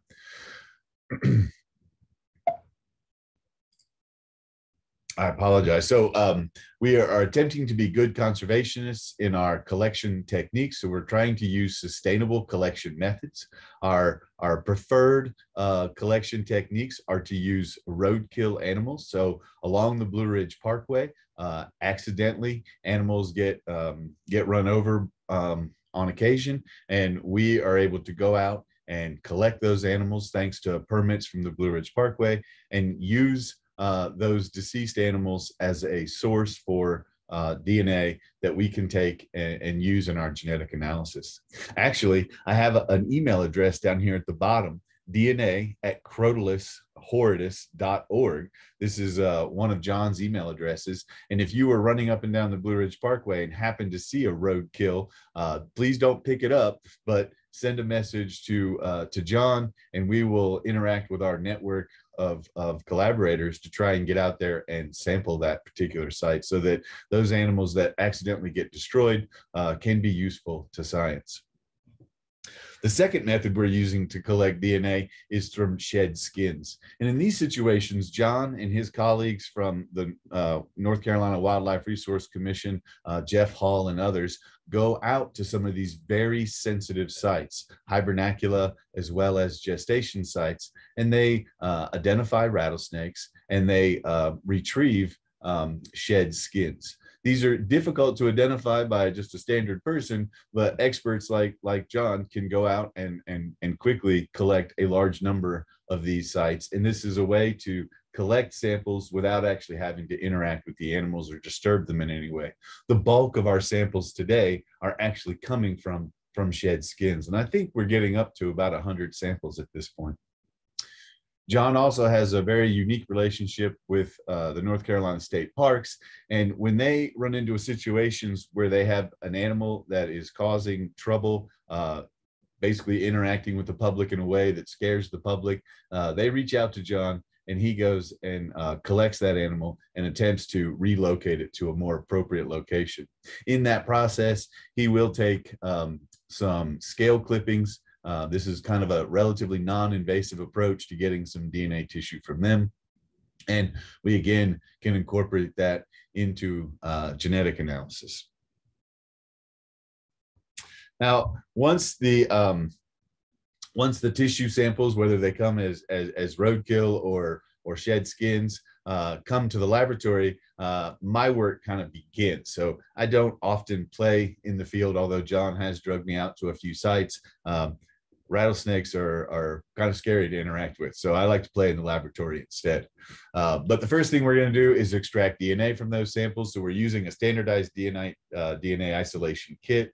We quantify that DNA using a spectrophotometer, and then we generally assess the quality of the DNA via gel electrophoresis. The image that you're looking at here is my work and a couple of my students as we begin this process. So you see size standards on both of the outside lanes. These first two lanes represent some DNA that I isolated when we first got started. We can get relatively high quality DNA this way. There's a little bit of degradation there, but we're getting concentrations in the 50 to 100 nanograms per microliter, which is exactly what we'd like for future work. The ones that follow are from some of my students, and forgive the lack of quality there, but they are learning how to do this. And so one of the neat things about getting me involved in a project is we're going to have students involved as well, and they'll be trained in the process of the extraction. Once we extract that DNA, we then use a series of molecular markers to begin DNA fingerprinting, or what I call genotyping, particular individuals. And so this graphic here is a cartoon that tries to represent that for you. What you see is a single individual that's been genotyped or fingerprinted across 4 distinct genetic markers. And so this first marker here, marker 1, whoops, I'm so sorry. Oh gosh. Marker 1 shows a individual with a single allele, so a homozygous individual. Marker 2 shows an individual that has 2 distinct alleles, and so we would refer to this as a heterozygous individual. Marker 3 shows a homozygous, so there's a single allele for this individual at that particular marker, and then the 4th marker again is showing us that this individual is heterozygous or has 2 alleles at this particular marker. Over the last 20 or 30 years, a total of 35 what they refer to as microsatellite markers have been developed for timber rattlesnakes, and we are in the process right now of screening those markers to identify which ones are going to be the most useful for our particular purposes. I expect we'll be using anywhere from 12 to 16 of these markers in our final analysis. Now, once we have run that analysis and can basically observe the alleles and the number of individuals that are heterozygous versus homozygous, we can begin developing a series of what we refer to as measures of diversity. Allelic diversity is the first of those, and this is the simplest. Really, it's just a count of the total number of unique alleles within the species. This is a good measure just for how much diversity is out there. Heterozygosity is a second measure, and this is how we are observing whether an individual has a single allele or if they carry 2 alleles. And in these situations, that value ranges from 0, everybody's homozygous, to 1, everybody's heterozygous, and we generally find that organisms fall somewhere in the middle of that. The higher the heterozygosity, the more diversity that we think is there, and how evenly distributed it is across the population. We can then use those frequencies, or the values of allele frequencies, to begin testing what we refer to as Hardy-Weinberg equilibrium, to see if the population matches what we think of as a perfect population. And then we can use that information to actually assess inbreeding and ask the question is, do the individual have less diversity than the subpopulation? These values generally run from -1 to 1. If they're meeting the expectations of Hardy-Weinberg, that's about 0. And if they're inbred, we tend to have positive FIS values. So this will be an interesting statistic that we'll be using with the timber rattlesnakes to make sure that our populations are not inbreeding. We then take this information and go explore population structure. And I think you saw a really nice example from Dr. Allen earlier, where she was examining population structure in lichens. Here, we can use a variety of different approaches. So on the left, you can see a discriminant analysis of principal components, which is trying to identify how many groups you have in the data and how much variation is within those groups. We can also do neighbor joining trees based off of genetic distance, again, trying to assess those groups. And then some of the ones that I really like are these network trees with multi-locus genotypes. And so that's connecting all of the different various markers together into a multi-locus genotype, which then tells us how diverse or connected these populations can be. And so you see here, the size of the circle tells you basically how many individuals we see that have that particular multi-locus genotype, and then you can see the connectivity across them. And then finally, that structure plot that was shown earlier is what we refer to as an admixture test. And it lets us see how pure those populations are, or kind of assess how much gene flow there is between these distinct populations. And that helps us to kind of understand how connected our populations are. I bring this all the way back around to the image that we looked at earlier. So in the discipline of conservation, we get very worried about populations that are tiny and highly isolated from each other. And instead, we're looking for these large populations that are connected via gene flow. So our approaches are going to allow us to measure the amount of genetic diversity within the timber rattlesnakes in Western North Carolina, both allelic diversity and heterozygosity. We can assess connectivity using a series of different analyses, and we will obviously be very interested to make sure that these snakes are not inbreeding. All of that together should allow us to develop a conservation management plan where we identify management units and then can talk to land managers like the National Park Service or State Park Service about how they can work to maintain that diversity over the long term for this particular species. My slideshow is a little short today, and I apologize for that. I, for some reason, thought this was a 15-minute talk, so I hit the 15-minute talk okay.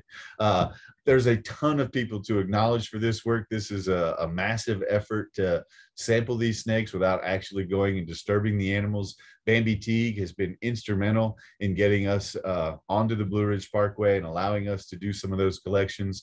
There's a large group of people with North Carolina State Parks who are very, very supportive and helping us in terms of collecting these animals and getting them into the laboratory. Jeff Hall with the North Carolina Wildlife Resource Commission and his colleagues have been out hitting those hibernaculums and gestation sites with John and helping to get some of those collected. The North Carolina Museum of Natural Sciences is helping with some of their samples. And then one of my students, Noah, has been involved, and Michael Davis, a private citizen. It's important to recognize our funding sources. A large donation from a private family, the Nobles family, is helping us to support this work, as well as the North Carolina Herpetological Society. And so hopefully by October, we'll have a chunk of data that we could present to them and begin talking about management of rattlesnakes in Western North Carolina. With that, I'm happy to address any questions or concerns. I think John might be in the audience somewhere, and if we have rattlesnake questions, we can bother him.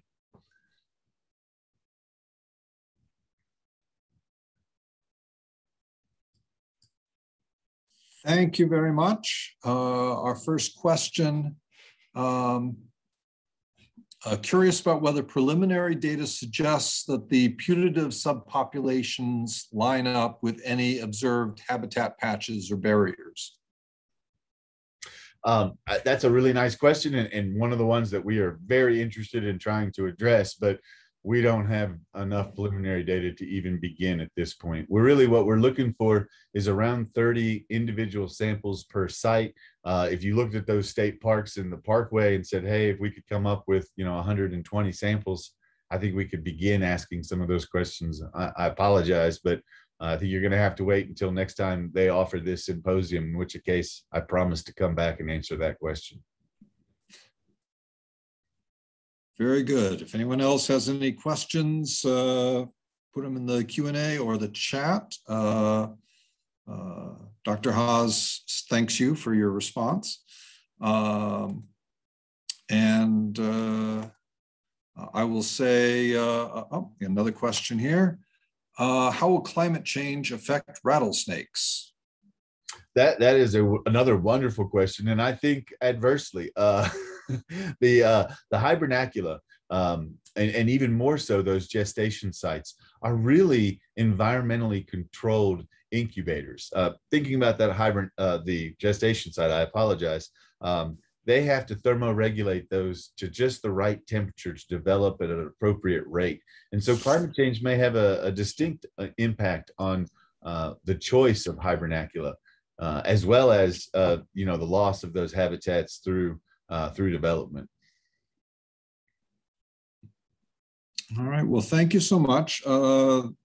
And thank you for giving us more of a primer on conservation genetics, since so many of the presenters have been talking about it one form or another. This is a bit of a departure from the plants that I'm used to talking with you about the genetics of, but well done, well done.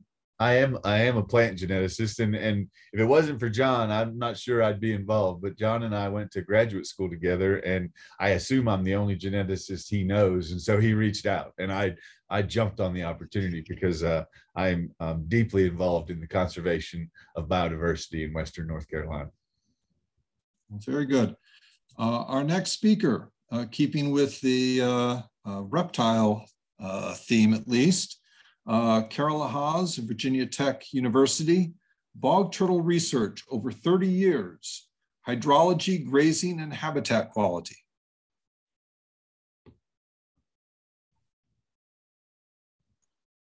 Thank you. Let me get my screen sharing up here.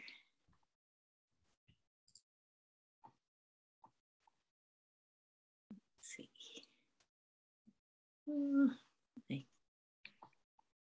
The Zoom is obscuring my controls here. Let me see. I'm trying to minimize the sorry about this, trying to minimize the start. There we go. Okay, I can finally grab my presenter view. Does that look all right now? That's good. Okay, well, thanks. Sorry for the slow start. So I'm Carola Haas. I'm a faculty member at Virginia Tech, and I'm going to be talking about work done with a whole lot of collaborators over the years. And so this is work. I'm going to give you a little outline, but covering the bog turtle, which is one of the smallest reptiles in North America. So I'm just going to give a little background on bog turtles and then kind of go through a timeline of the 30 years of work since I've been involved working with turtles on the Parkway and elsewhere in Virginia that covers a variety of topics, including habitat conditions, including vegetation, soils, and hydrology, and how grazing activity might affect those things. Some work on population monitoring, nesting behavior, and getting at some of the questions in previous talks, the issue of connectivity or isolation between sites. So the bog turtle is, it occupies Appalachian fen habitats or these open wet meadow habitats. And they are fairly long-lived, similar to rattlesnakes. Females don't start breeding until they're relatively old. And then they have small, unlike rattlesnakes, they lay eggs and they have small clutch sizes. So, any declines are hard to recover from. And there are concerns about the declines for the species that lives in these very soft soils and in these fen habitats. They're incredibly cute, as you can see from the picture at the top. And so they are heavily collected for the pet trade, which is an issue. But I'm going to talk today about habitat issues.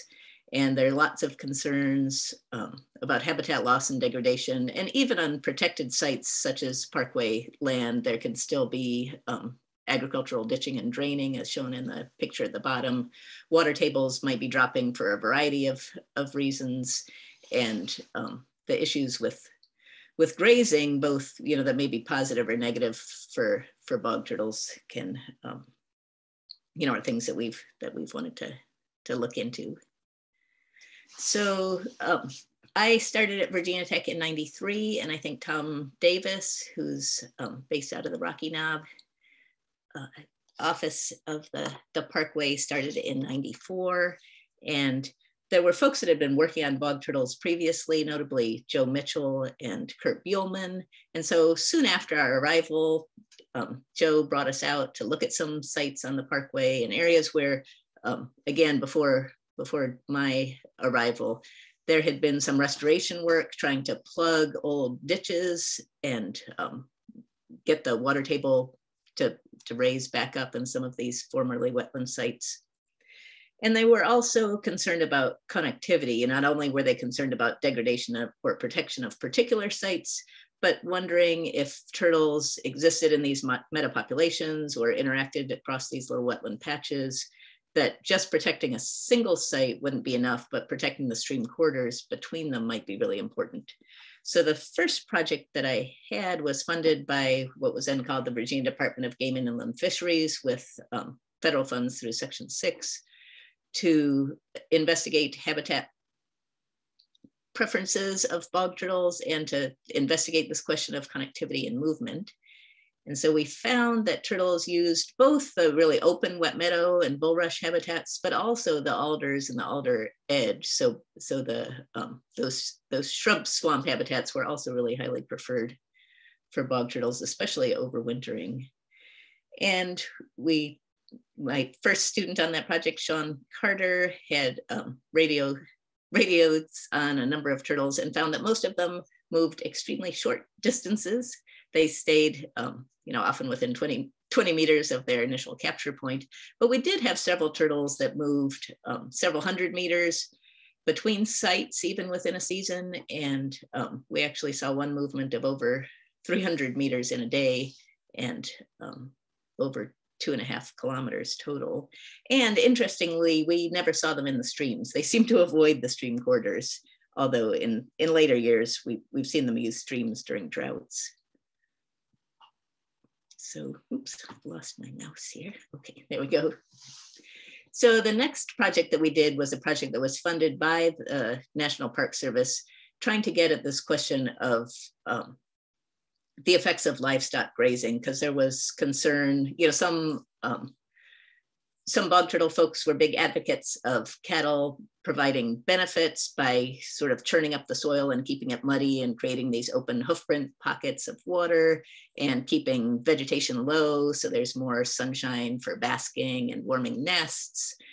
But at least in Virginia, all of the streams that are known to have bog turtles affiliated with them exceed TMDLs for fecal coliform. So the last thing most folks want is to have more cattle in the streams. And there can also be severe effects of erosion and trampling. So the Parkway was interested in, if they were to exclude cattle from some of these sites, would you really get a rapid encroachment of woody vegetation, which some folks had predicted and feared would shade the habitat and soak up more water. And this was a fairly short-term study. It was just funded for 3 years. And in that time period, we saw no increase in woody vegetation in these cattle exclosures. And we were able to follow up about 5 years later, and again, still no increase in woody vegetation. So that was good to know that that at least in the short term, removal of cattle is not going to foster succession of woody vegetation. So the next study, so we'd seen that there's all these wetlands that look very beautiful, and some of them had bog turtles and some of them didn't, but we couldn't, there was nothing about the vegetation that was different. So trying to figure out what was causing bog turtles to use some wetlands and not others, we wanted to look more deeply into soils and hydrology. And so I was able to, and I forgot to start my timer. So if I could wave me down, please, Paul, if I get too slow. But I collaborated with a forest hydrologist in our Department of Forest Resources and Environmental Conservation at Virginia Tech, Jim Berger, and we brought on a student, Jeff Figge, to investigate more about soils and hydrology of these sites. And this figure is, I'll just walk you through it very quickly. I know it's complicated, but on the x-axis, we're showing date, just progression from May to October in 2008. And the bars are just showing precipitation events. And then the lines up at the top are showing the depth to the water table. So 0 would be the soil surface. And then we had these groundwater monitoring wells. So how far below the surface was the water table?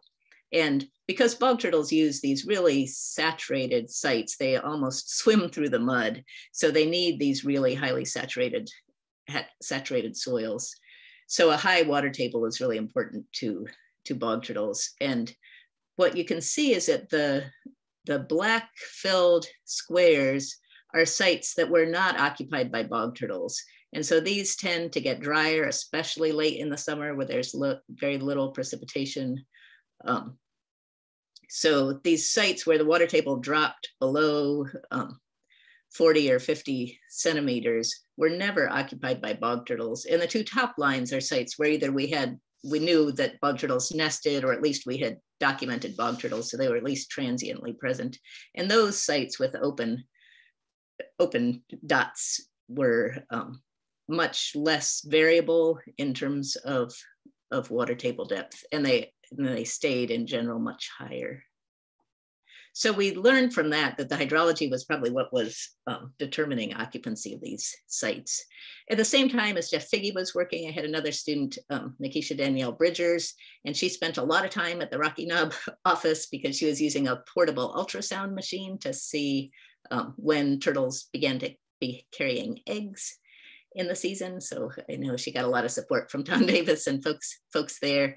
But so her work was able to show that most females were gravid the last week of May through the middle or third week of June. And then the most laying of eggs took place from early to mid-June into early July. And that work has helped inform, again, our activity in the wetlands so that we're aware of when there might be nests out there on the ground. And then there was a lull in funding from the Virginia Department of Wildlife Resources at that point. And at that point, they also did a agency restructuring. So we no longer had a local herpetologist. Mike Pinder was reassigned to other duties working on fish, and the state herpetologist was based on the coast, which was, a 5-hour drive or more to these sites. So unfortunately, the state really dropped off in monitoring bog turtle populations at that time. And fortunately, Bob Cherry was able to step in, and he and Tom Davis made sure to monitor at least 6 to 10 parkway sites every year. So there continued to be some collection of data on bog turtle populations at that time. And I know Bob was doing other work. He had a radiotelemetry study going on as well. But those trapping efforts annually over the decades, starting around 2010, I think, were really instrumental in maintaining at least some data that has been contributed to the Virginia database that has allowed us to look at movement, survival, and population size over time. Oh, I'm sorry, my mouse keeps slipping away here. So then in 2018, we did get additional funding from the Virginia Department of Wildlife Resources, and I brought on 2 master's students, Joe Barron and Michael Holden, who are pictured here, and a lot of the pretty pictures are Michael's. And so they were tasked with looking at occupancy modeling and assessing population at some sites that have been monitored for a long time, and also did some other studies and found that the detection probability was really low, that sites need to be sampled multiple times to confirm presence. But we did find a number of new sites, and the occupancy models show that there really are probably hundreds of sites out there just waiting to be found. And some of them have quite high densities of turtles. And so I think JJ is going to talk next about, again, getting at other ways of this issue of detection probability. But there's, the parkway itself is better studied than anywhere else in Virginia, at least. But even so, I think, you know, there's quite a number of wetlands that may still contain turtles that we don't know about. Also extended our information on movement, so it detected movements of turtles, again, switching between sites over distances over 6 kilometers, and found that predation on artificial nests was higher in areas that were closer to human development or buildings. And so that has implications, again, for the parkway being a very narrow property. The effects of development on the outskirts may have negative effects on turtle nesting success. So I'm not going to go through this very dense slide, but just to let people know that we were able to use some of that capture data. And unfortunately, trapping only for a week in most years didn't yield enough captures to be able to calculate abundance estimates, although we were able to try lumping some years over time, or some years if we had particularly good, like there was one year, I think Bob and Tom caught 20 individuals. If you had enough capture success and a good number of recaptures, you could calculate population estimates. But so there's definitely more effort that needs to be put in to be able to calculate good population estimates. But the good news is that there doesn't seem to be, oh, sorry, I'm having a really hard time with my mouse here. So anyway, we think they're doing okay, but we really need better, more intensive sampling to be able to get at good population estimates. Okay, so just coming up to date now, we're currently being funded by the USDA NRCS, which of course mostly funds research on private land. But because the Parkway does have a number of grazing leases, they've been really gracious to work with us and allow us to establish sites. And having some long-term monitoring sites on Parkway land has been really beneficial to look at the, are there ways that folks who are grazing livestock can improve habitat for bog turtles. So one of the things that we've been able to do with this project is to reinstall a hydrological monitoring well on one of the Parkway sites where Jeff Figge had wells installed in 2008 and 2009. And these black dots are Jeff Figge's data. And this was from a year, 2009, was very similar hydrologically to 2021, where we installed this new automatic monitoring well, which gives us continuous data in the blue line. And we were not sure that we got it in the exact same place, but we're pretty sure we got it close. And what we're seeing is that the recent water table is showing much more dramatic fluctuations and much more excessive drying, even at a time of year. August in 2009 was about as dry as August in 2021, but we saw a much steeper decline in 2021. So we've also observed stream incision in that site. So there is a concern that some of these wetlands may be degrading in quality. So we've got a new master's student working again through our Forest Resources and Environmental Conservation Department, who is installing more monitoring wells at some of these sites. And this is just showing that there is a fair bit of variation within a site. Within only 60 meters, these 5 wells are showing quite a lot of difference in water table. And so in order to get a better understanding of what's really happening with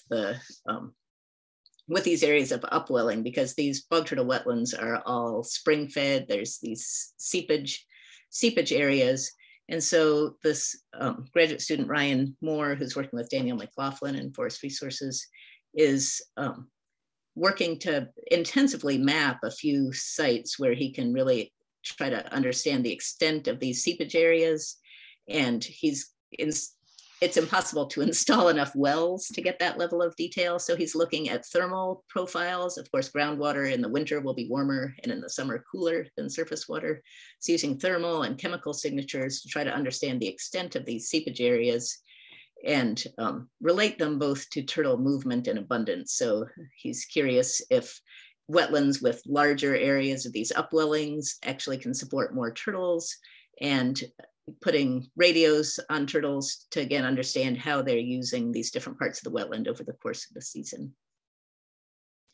So there's always this tension between intensive work, like Ryan is doing, to really understand in a lot of detail what individual turtles are doing at individual sites, and extensive work of looking across the landscape and understanding connectivity and the effects of encroachment of neighboring development.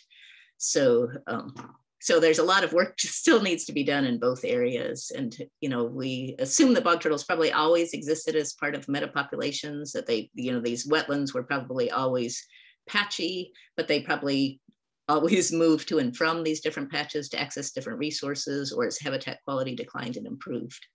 So it looks like I am out of time. And so I will just say that there is, there are continued threats and continued opportunities, but if there is a minute for questions, I'd be glad to answer them. And if not, I will just end here. We do have time for a question, at least one. We have a question, if we know of unmonitored sites, who do we contact? Oh, that would be great. So depending on what state you are in, I would suggest contacting your state agency. So the North Carolina Wildlife Resources Commission, or the Virginia Department of Game and Inland, or now their Department of Wildlife Resources. And if you contact a main number, they should get you to the right location. But I'm glad if you wanted to, I think my email is in the abstracts and I can put it in the chat. Let me see if I can stop sharing here. So folks are willing to reach out to me, and I would be glad to direct you to the right folks if you would want to. But yeah, always glad to get access to properties to survey. And very quick, any thoughts on climate change in regards to conservation of bog turtles? Yeah, so that's one of the things that that could be contributing to drying of sites. So it's definitely a concern. But they do have a large range. They occur up in Massachusetts and in upstate New York, as well as down to the northern parts of Georgia. So we don't think they have like extreme range restrictions like some of these lichens that might be super sensitive. But yeah, if precipitation changes, they could be severely impacted. Thank you very much. Thank you. That's we've gone from a project at the very beginning of their data collection to a project with 3 decades of data collection. And now keeping with the theme of bog turtles, JJ Apodaca and the Amphibian and Reptile Conservancy, use of eDNA to find bog turtles on the Blue Ridge Parkway. Thanks, Paul. Let's see if I can do this correctly here.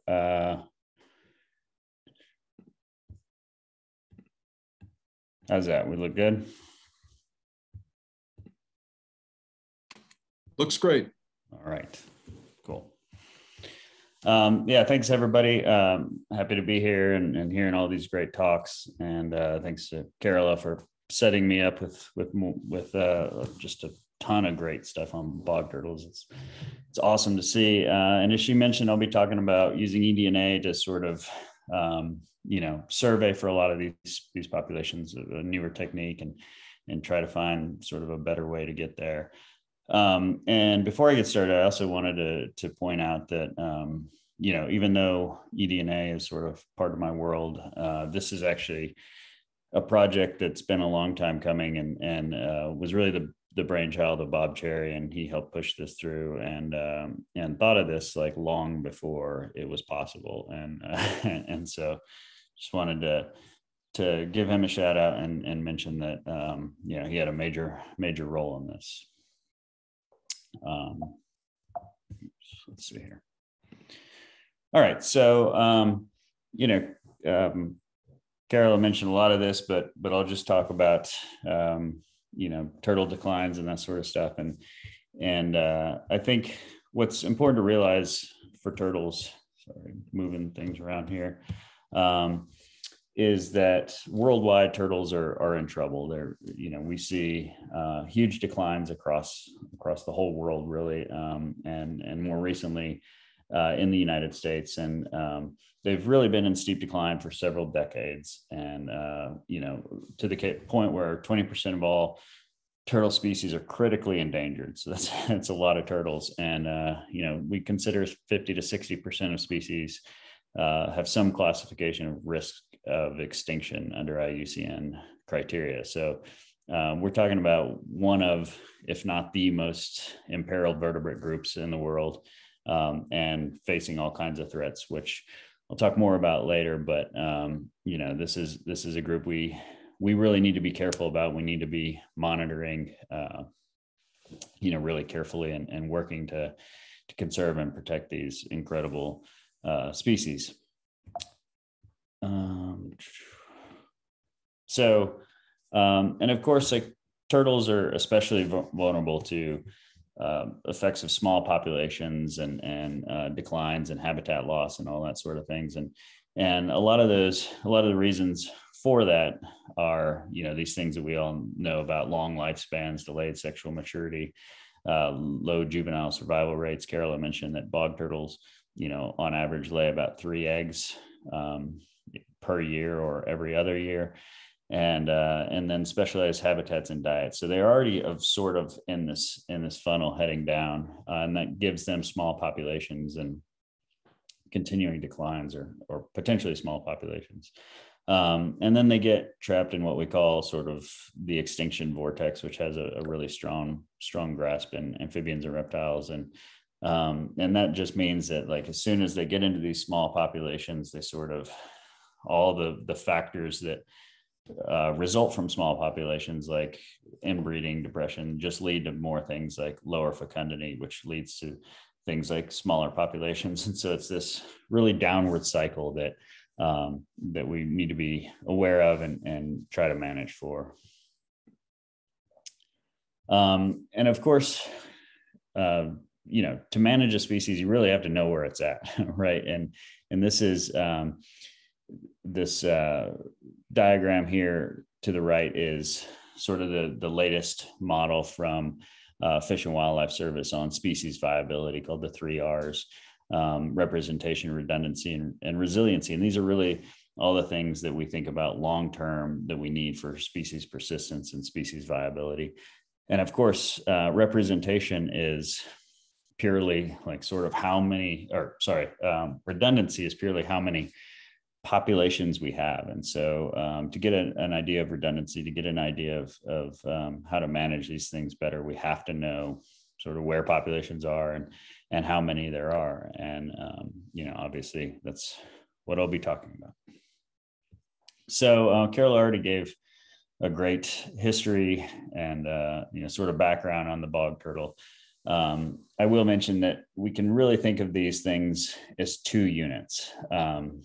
The northern unit up there in Pennsylvania and New York and other states, and then this huge disjunct area through most of Virginia, and then what we call the southern lineage. And the northern population was federally listed in the 90s, and it was thought at the time to be in pretty rough shape, and so was listed. But the Fish and Wildlife Service came down to the southern range and asked some folks about it, and really there wasn't much known about the southern lineage, and folks thought it was doing all right. Well, it turns out, depending on who you ask, I personally think the southern lineage is doing much worse than the northern lineage, and we have a lot of evidence for that now. So, in fact, the southern lineage, even though it wasn't listed in the 90s, was petitioned again just recently in January. So this is now a species sort of under review once again, and I think has a pretty high chance of being listed. And of course, like all turtles, and maybe more so than a lot of them, bog turtles have a ton of threats, right? So everything from mesopredators and the illegal turtle trade, to just straight up habitat loss, right? Ditching, tiles, overgrowth, invasive, all these things have a major impact on bog turtles. And this is actually pictures from a site on the Blue Ridge Parkway, right, with that was drained. And so even on what we consider to be protected land, we're still losing habitat, right? We're still losing areas that the bog turtle needs to either persist or lay eggs or anything like that. So they might be able to survive something like that, but they might lose a lot of nesting habitat. And so, going back to the idea that you have to be able to know where a species is to be able to manage it. For bog turtles, that's not easy. This is an incredibly cryptic species that's hard to find, hard to detect, and takes a whole lot of effort to be able to identify those populations. And just to give you an example here, this is potentially one of the projects that Carol was talking about. Bob Cherry did some trapping at some Blue Ridge Parkway sites and found it took about 98 trap days per turtle, to catch a single turtle. So that's a whole lot of trapping and a whole lot of effort. And trapping for these things is stressful in itself because you can actually drown the turtle.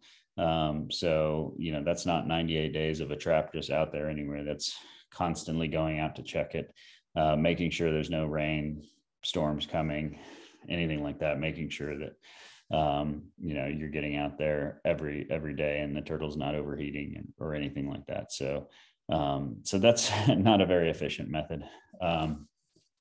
There have been some survey protocols in the north for the listed portion of the species, and for that they laid out that it requires 4 surveys per wetland and 4 to 6 person hours and per acre per survey. So, what that translates to is that if you have a 5-acre wetland, we're talking about 80 to 120 hours required, per season to try to survey for these things.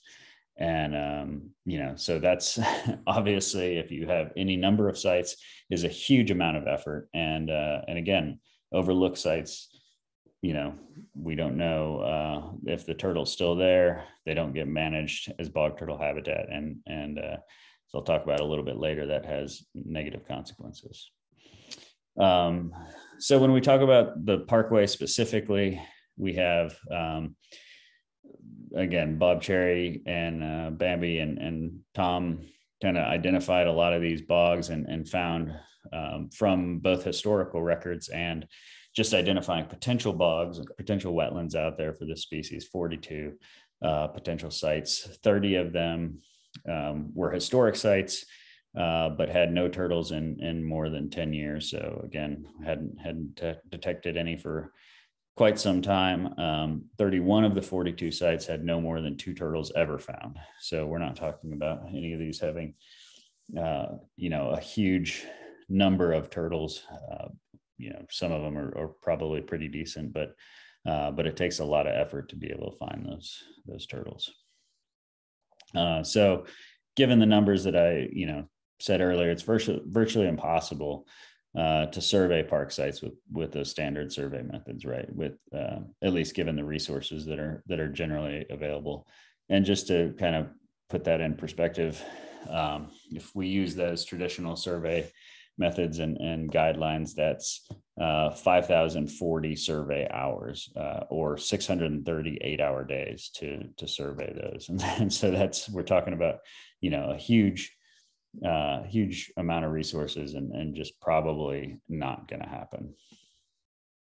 So obviously this points us to the fact that we need new survey methods and we've really got to be using those. So that's where we turn to eDNA, and I won't go too far into eDNA. I hope all of you have some exposure to it. It's really it's just like magic. It's an incredible technique where we're using DNA and qPCR, just like we use for COVID tests, to pick up DNA fragments in water or and sometimes soil. And, over the last 10 years, 12 years, this has become a really established method for surveying for rare and difficult to find species, across the board, both in aquatic and again, in some cases, terrestrial cases. And so this was a really promising method for bog turtles, obviously, given all the things that I've laid out here. So in 2019, Curtain et al. Developed some primers, and they didn't have very good luck. This was part of a comparative state wildlife grant that was across several states, and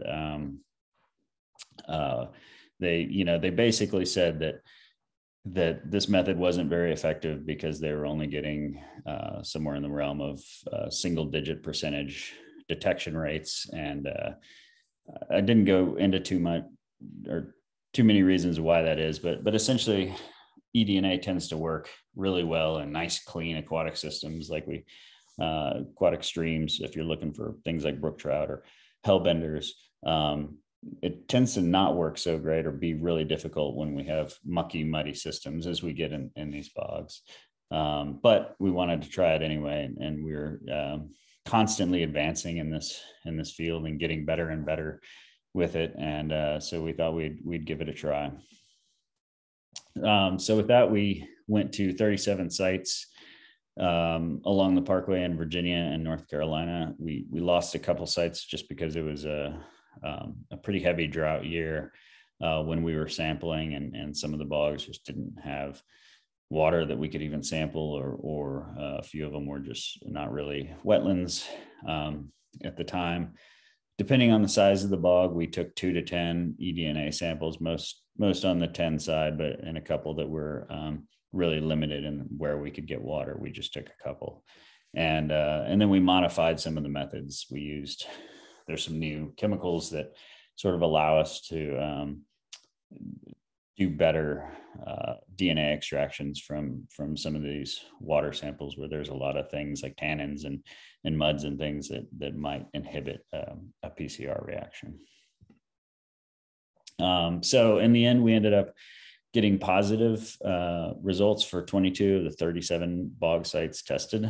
So we're pretty excited about that. We had a good return on that. 11 of those had historic bog turtle records, but maybe more exciting, 11 were novel bog turtle sites. So this tells us that we can go out to novel sites and detect this species. And of course, these were sites that had been identified as looking like really good bog turtle sites. So it's not all that surprising, but it's really great to know that we can detect those turtles at novel sites.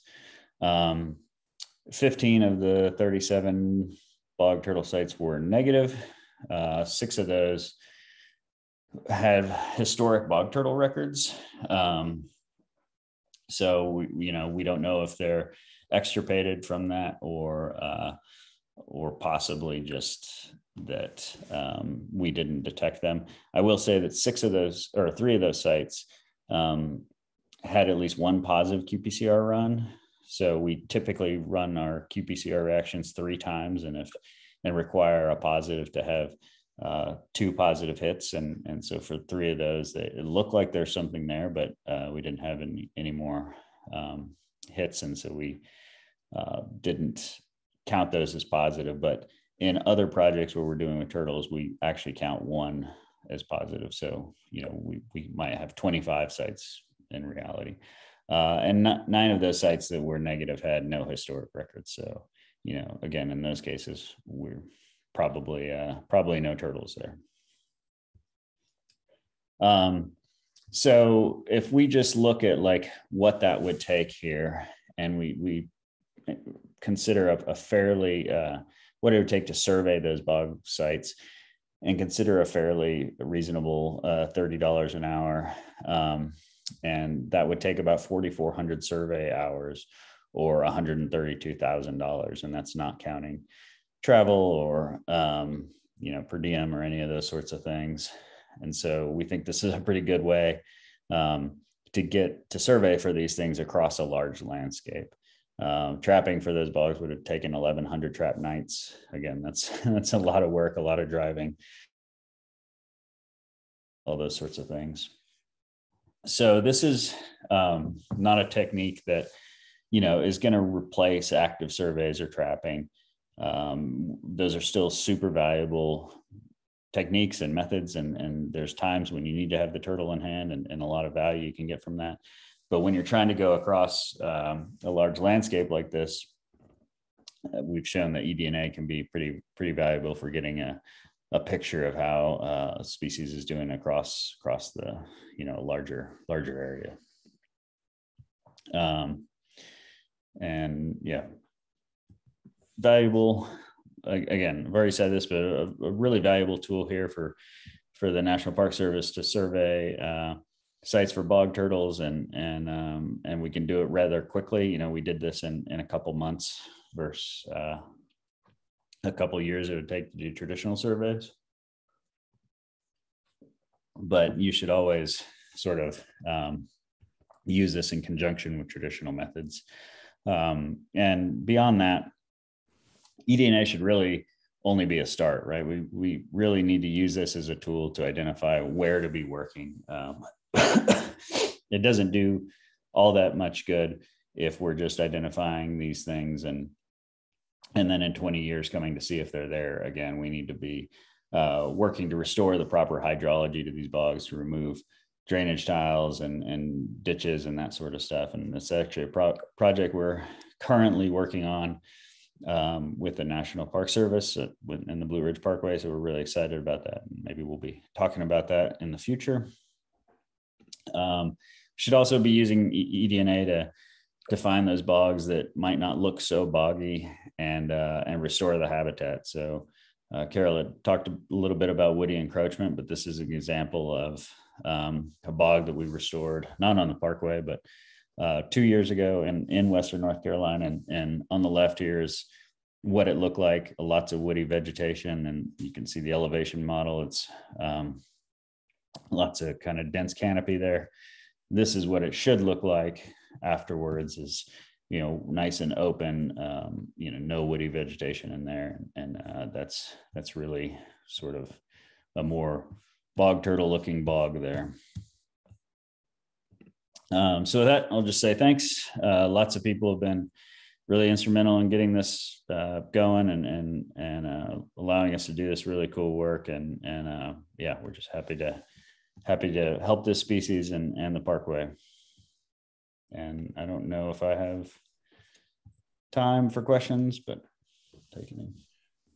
We have time for a question or two. Please type into either the Q&A or the chat, depending on what you can have access to. And I will mention that I have discovered that I created an error in the scheduling. So to try to keep things on schedule, after questions, we will have a short break and resume back at 3:25, which is the advertised time for the next talk. Any questions?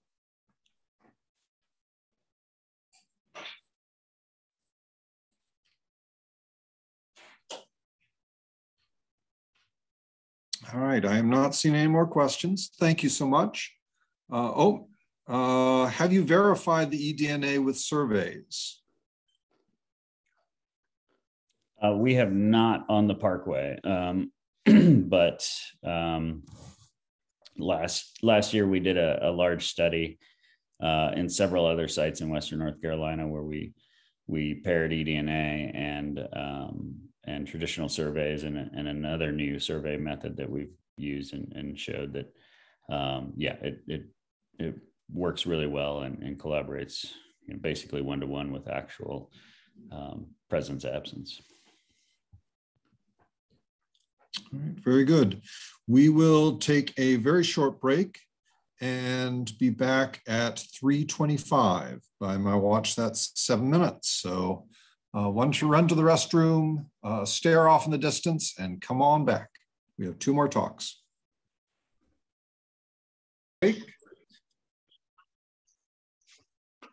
Our next speaker, Joy Weber from the Center for Bat Research, Outreach, and Conservation at Indiana State University. Right under our noses, endangered gray bats in Western North Carolina.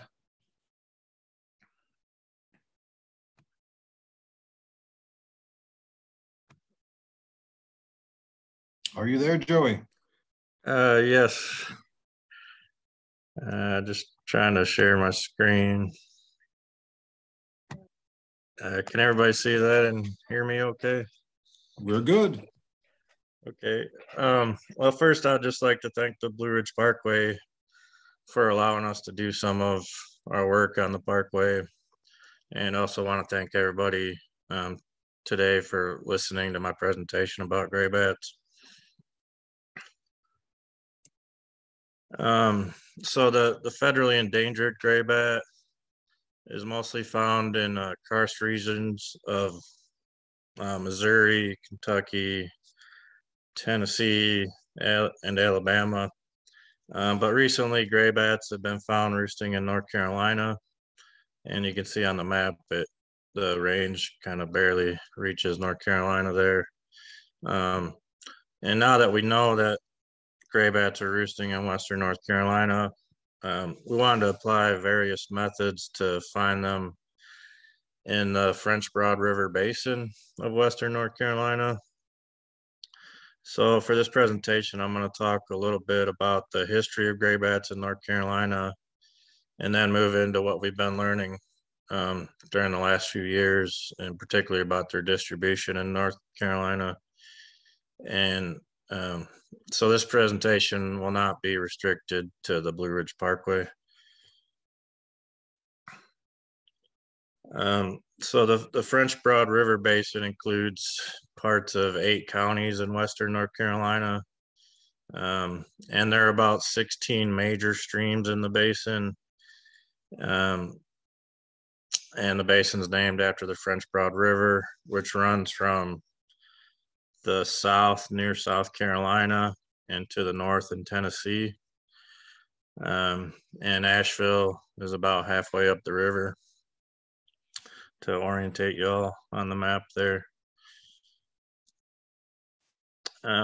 So the first record of a gray bat in North Carolina goes all the way back to 1968.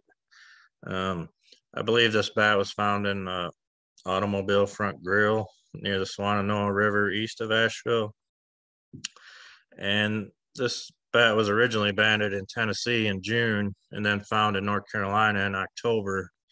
So this left a lot of questions, like, what was this bat doing here? Where was it heading? Does it hibernate in North Carolina?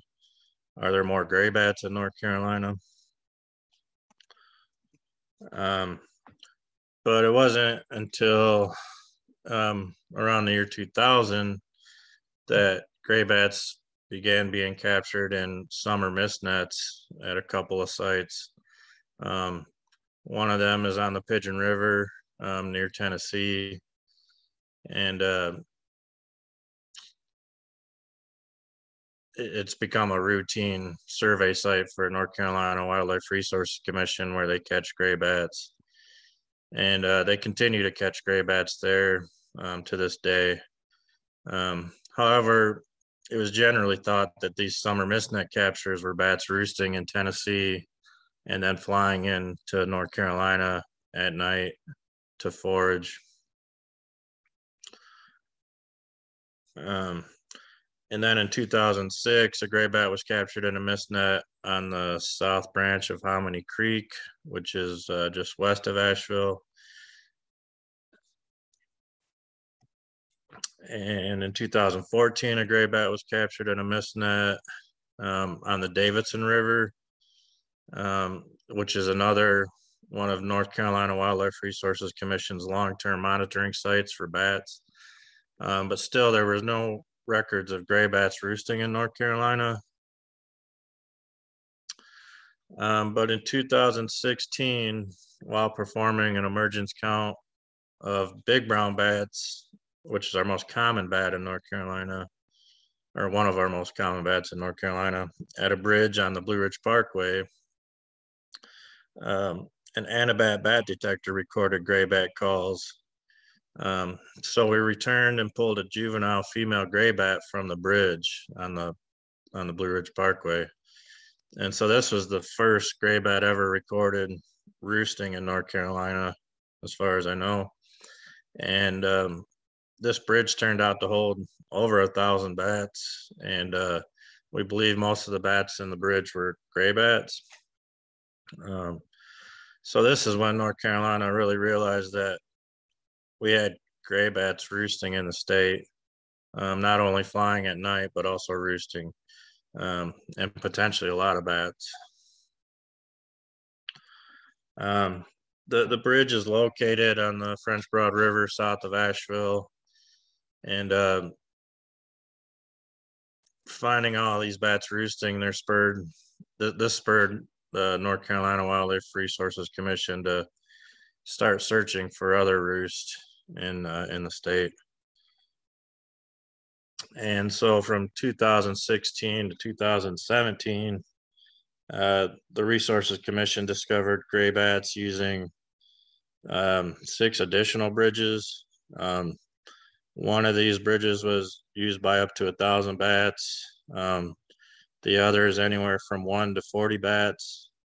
And a consultant for the Department of Transportation found a culvert in Asheville being used by a couple hundred bats. And most of these sites are near the French Broad River, which is the probably the biggest stream in the area. But some of these are on smaller streams elsewhere. In 2018, a gray bat was found using a bridge on a stream near the Pigeon River, but much farther south than where gray bats were traditionally captured in the summer on the river. So if we take into account these roosting bats found from 2016 to 2018, we can start to get an idea of the bats distribution in the French Broad River Basin of North Carolina. And at this point, gray bats are found roosting in 4 counties in the basin.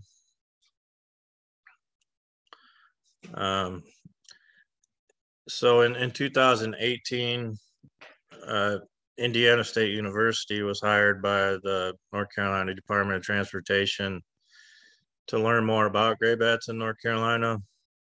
And so we had many goals for our study, but today I'm only going to be talking about the first and the fourth goals listed on this slide, which is documenting the distribution and migration of gray bats in the French Broad River Basin of Western North Carolina. So the methods we have applied to do this are bridge and culvert checks and surveys, and radio telemetry and acoustic surveys. For the bridge surveys in 2018 and 2019, we randomly picked over 100 bridges each year for the surveys. And at each of these bridges, we surveyed for bats and recorded various characteristics, for example, crevice sizes and signs of bat use. And regardless if they're used by bats or not, we took measurements. And during those 2 years, we surveyed around 250 bridges in the French Broad River Basin. We also performed opportunistic searches for bats at bridges and culverts in 2018 and 2019. So we just kind of stopped at about 75 different structures and looked for bats. And as of 2019, 5 of these bridges were used by gray bats, and 7 of the culverts had gray bats in them. And we usually use like a spotlight and binoculars or take a mirror and look in the crevices. The top right picture shows us looking in a mirror, and if you look really closely, there's bats in the mirror. And then we also walked through coverts. So this map shows all the bridges we surveyed in 2018. And you can see that they're pretty well distributed across the basin on the major streams, or on the major streams or near the major streams. And they also varied in size from small one-lane bridges to multi-lane bridges on interstates. And of these bridges, 4 of them were new gray bat roost. So when we went to look for bats and take measurements, we found gray bats roosting in them. And one of these bridges was used by, has been used by up to 1,000 bats or more.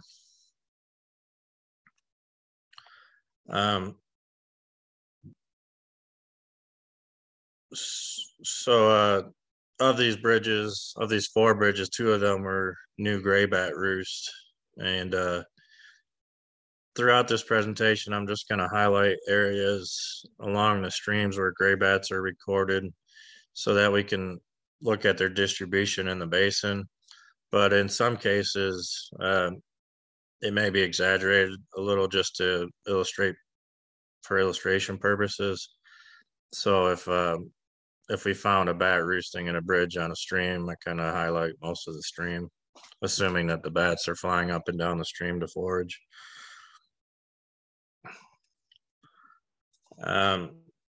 So we radio tagged 90 gray bats in 2018 and 90 gray bats in 2019 from known gray bat roost, one of which was a bridge on the Blue Ridge Parkway. And one of those roosts where we captured bats is a bridge roost we found on the Pigeon River doing surveys in 2018. And after radio tagging them, we tracked them to roost. We did foraging telemetry and we recorded them with the radio telemetry data loggers. In 2021, we also radio tagged 22 gray bats, but on the Blue Ridge Parkway only. So in 2018, we put armbands on around 480 gray bats, partially in hopes that someone would find them in a hibernaculum or a maternity roost somewhere. And it turns out that somebody did, and we'll get to that later. But about 12 to 13% were adult females, and we had recaptures moving between 2 roosts in Asheville. In 2019, we put armbands on around 360 gray bats. Around 23% were adult females and 4% were juvenile. And we had several recaptures of bats from 2018. And then in 2021, we captured 22 gray bats, 9% were female, and around 18% were juvenile. And 2 of the bats were bats we captured in 2018 and 2019 at a roost in Asheville. And then in 2021, we captured that at a roost on the Blue Ridge Parkway.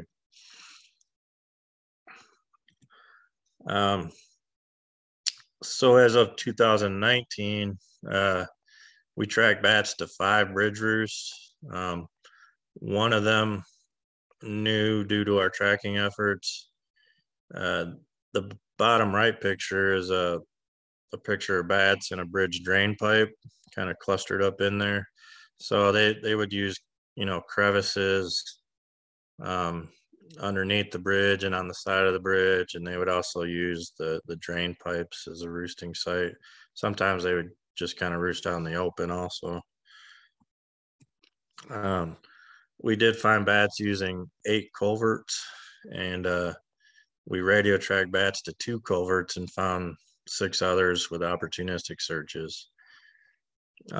These culverts were mostly concrete box culverts, but we also did find them roosting in like a round concrete culvert you can see in the bottom left picture. We radio tracked bats to 3 different buildings. And we also radio tracked bats to 2 sycamore trees along the French Broad River. And we recorded movements of gray bats from North Carolina to 2 caves in Tennessee. And these were known gray bat caves prior to 2016 when bats were found in North Carolina roosting. So 9 of the radio tag bats flew to Cedar Creek Cave, which we suspect may be serving as a maternity roost for gray bats from North Carolina. So in the summertime, mostly female bats kind of congregate to a roost site where they give birth and raise their young. We also saw movements between different roost sites in North Carolina, or some of our bigger roosts. We saw them moving between these roosts. We also arranged 16 radio telemetry towers up and down the French Broad River, on Hominy Creek, and on Swannanoa River, and one on the Pigeon River, to allow us to record movements of radio tag bats. So we ended up picking up radio tag bats at 14 of these 16 towers. 7 of them were on the French Broad River, and at least 2 of them on a stream west of Asheville. Some bats were picked up by multiple towers, giving us movement data. And at least one of these bats was picked up by 8 different towers. And over 50 bats were picked up or recorded by the radio telemetry towers in 2018 and 2019. And 20 radio tag bats were detected in 2021. So here I'm just filling in the river areas where we can find gray bats using our radio telemetry towers.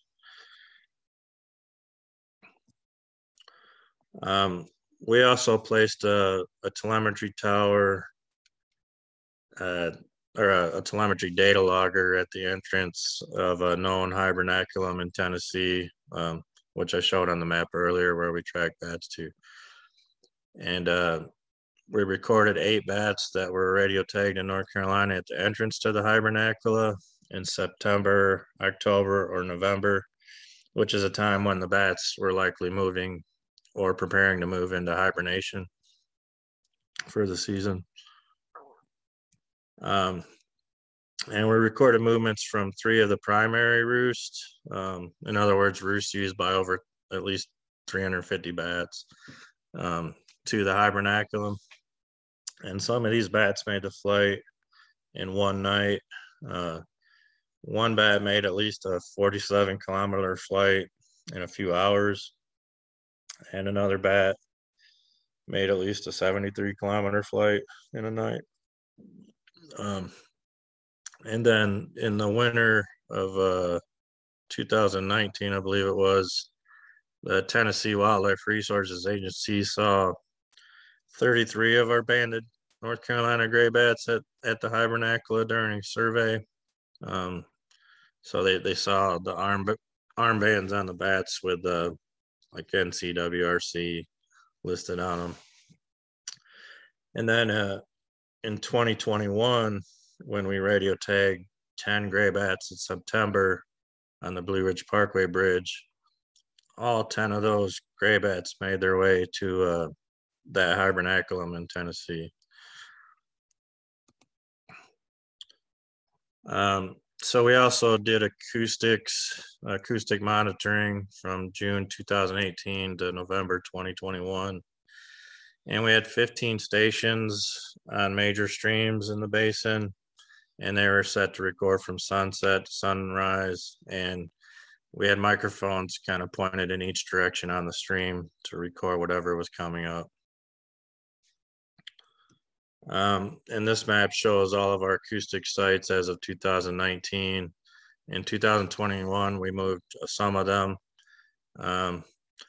We picked locations near midpoints of each stream, and acoustic detectors detected gray bats at all 15 of these sites.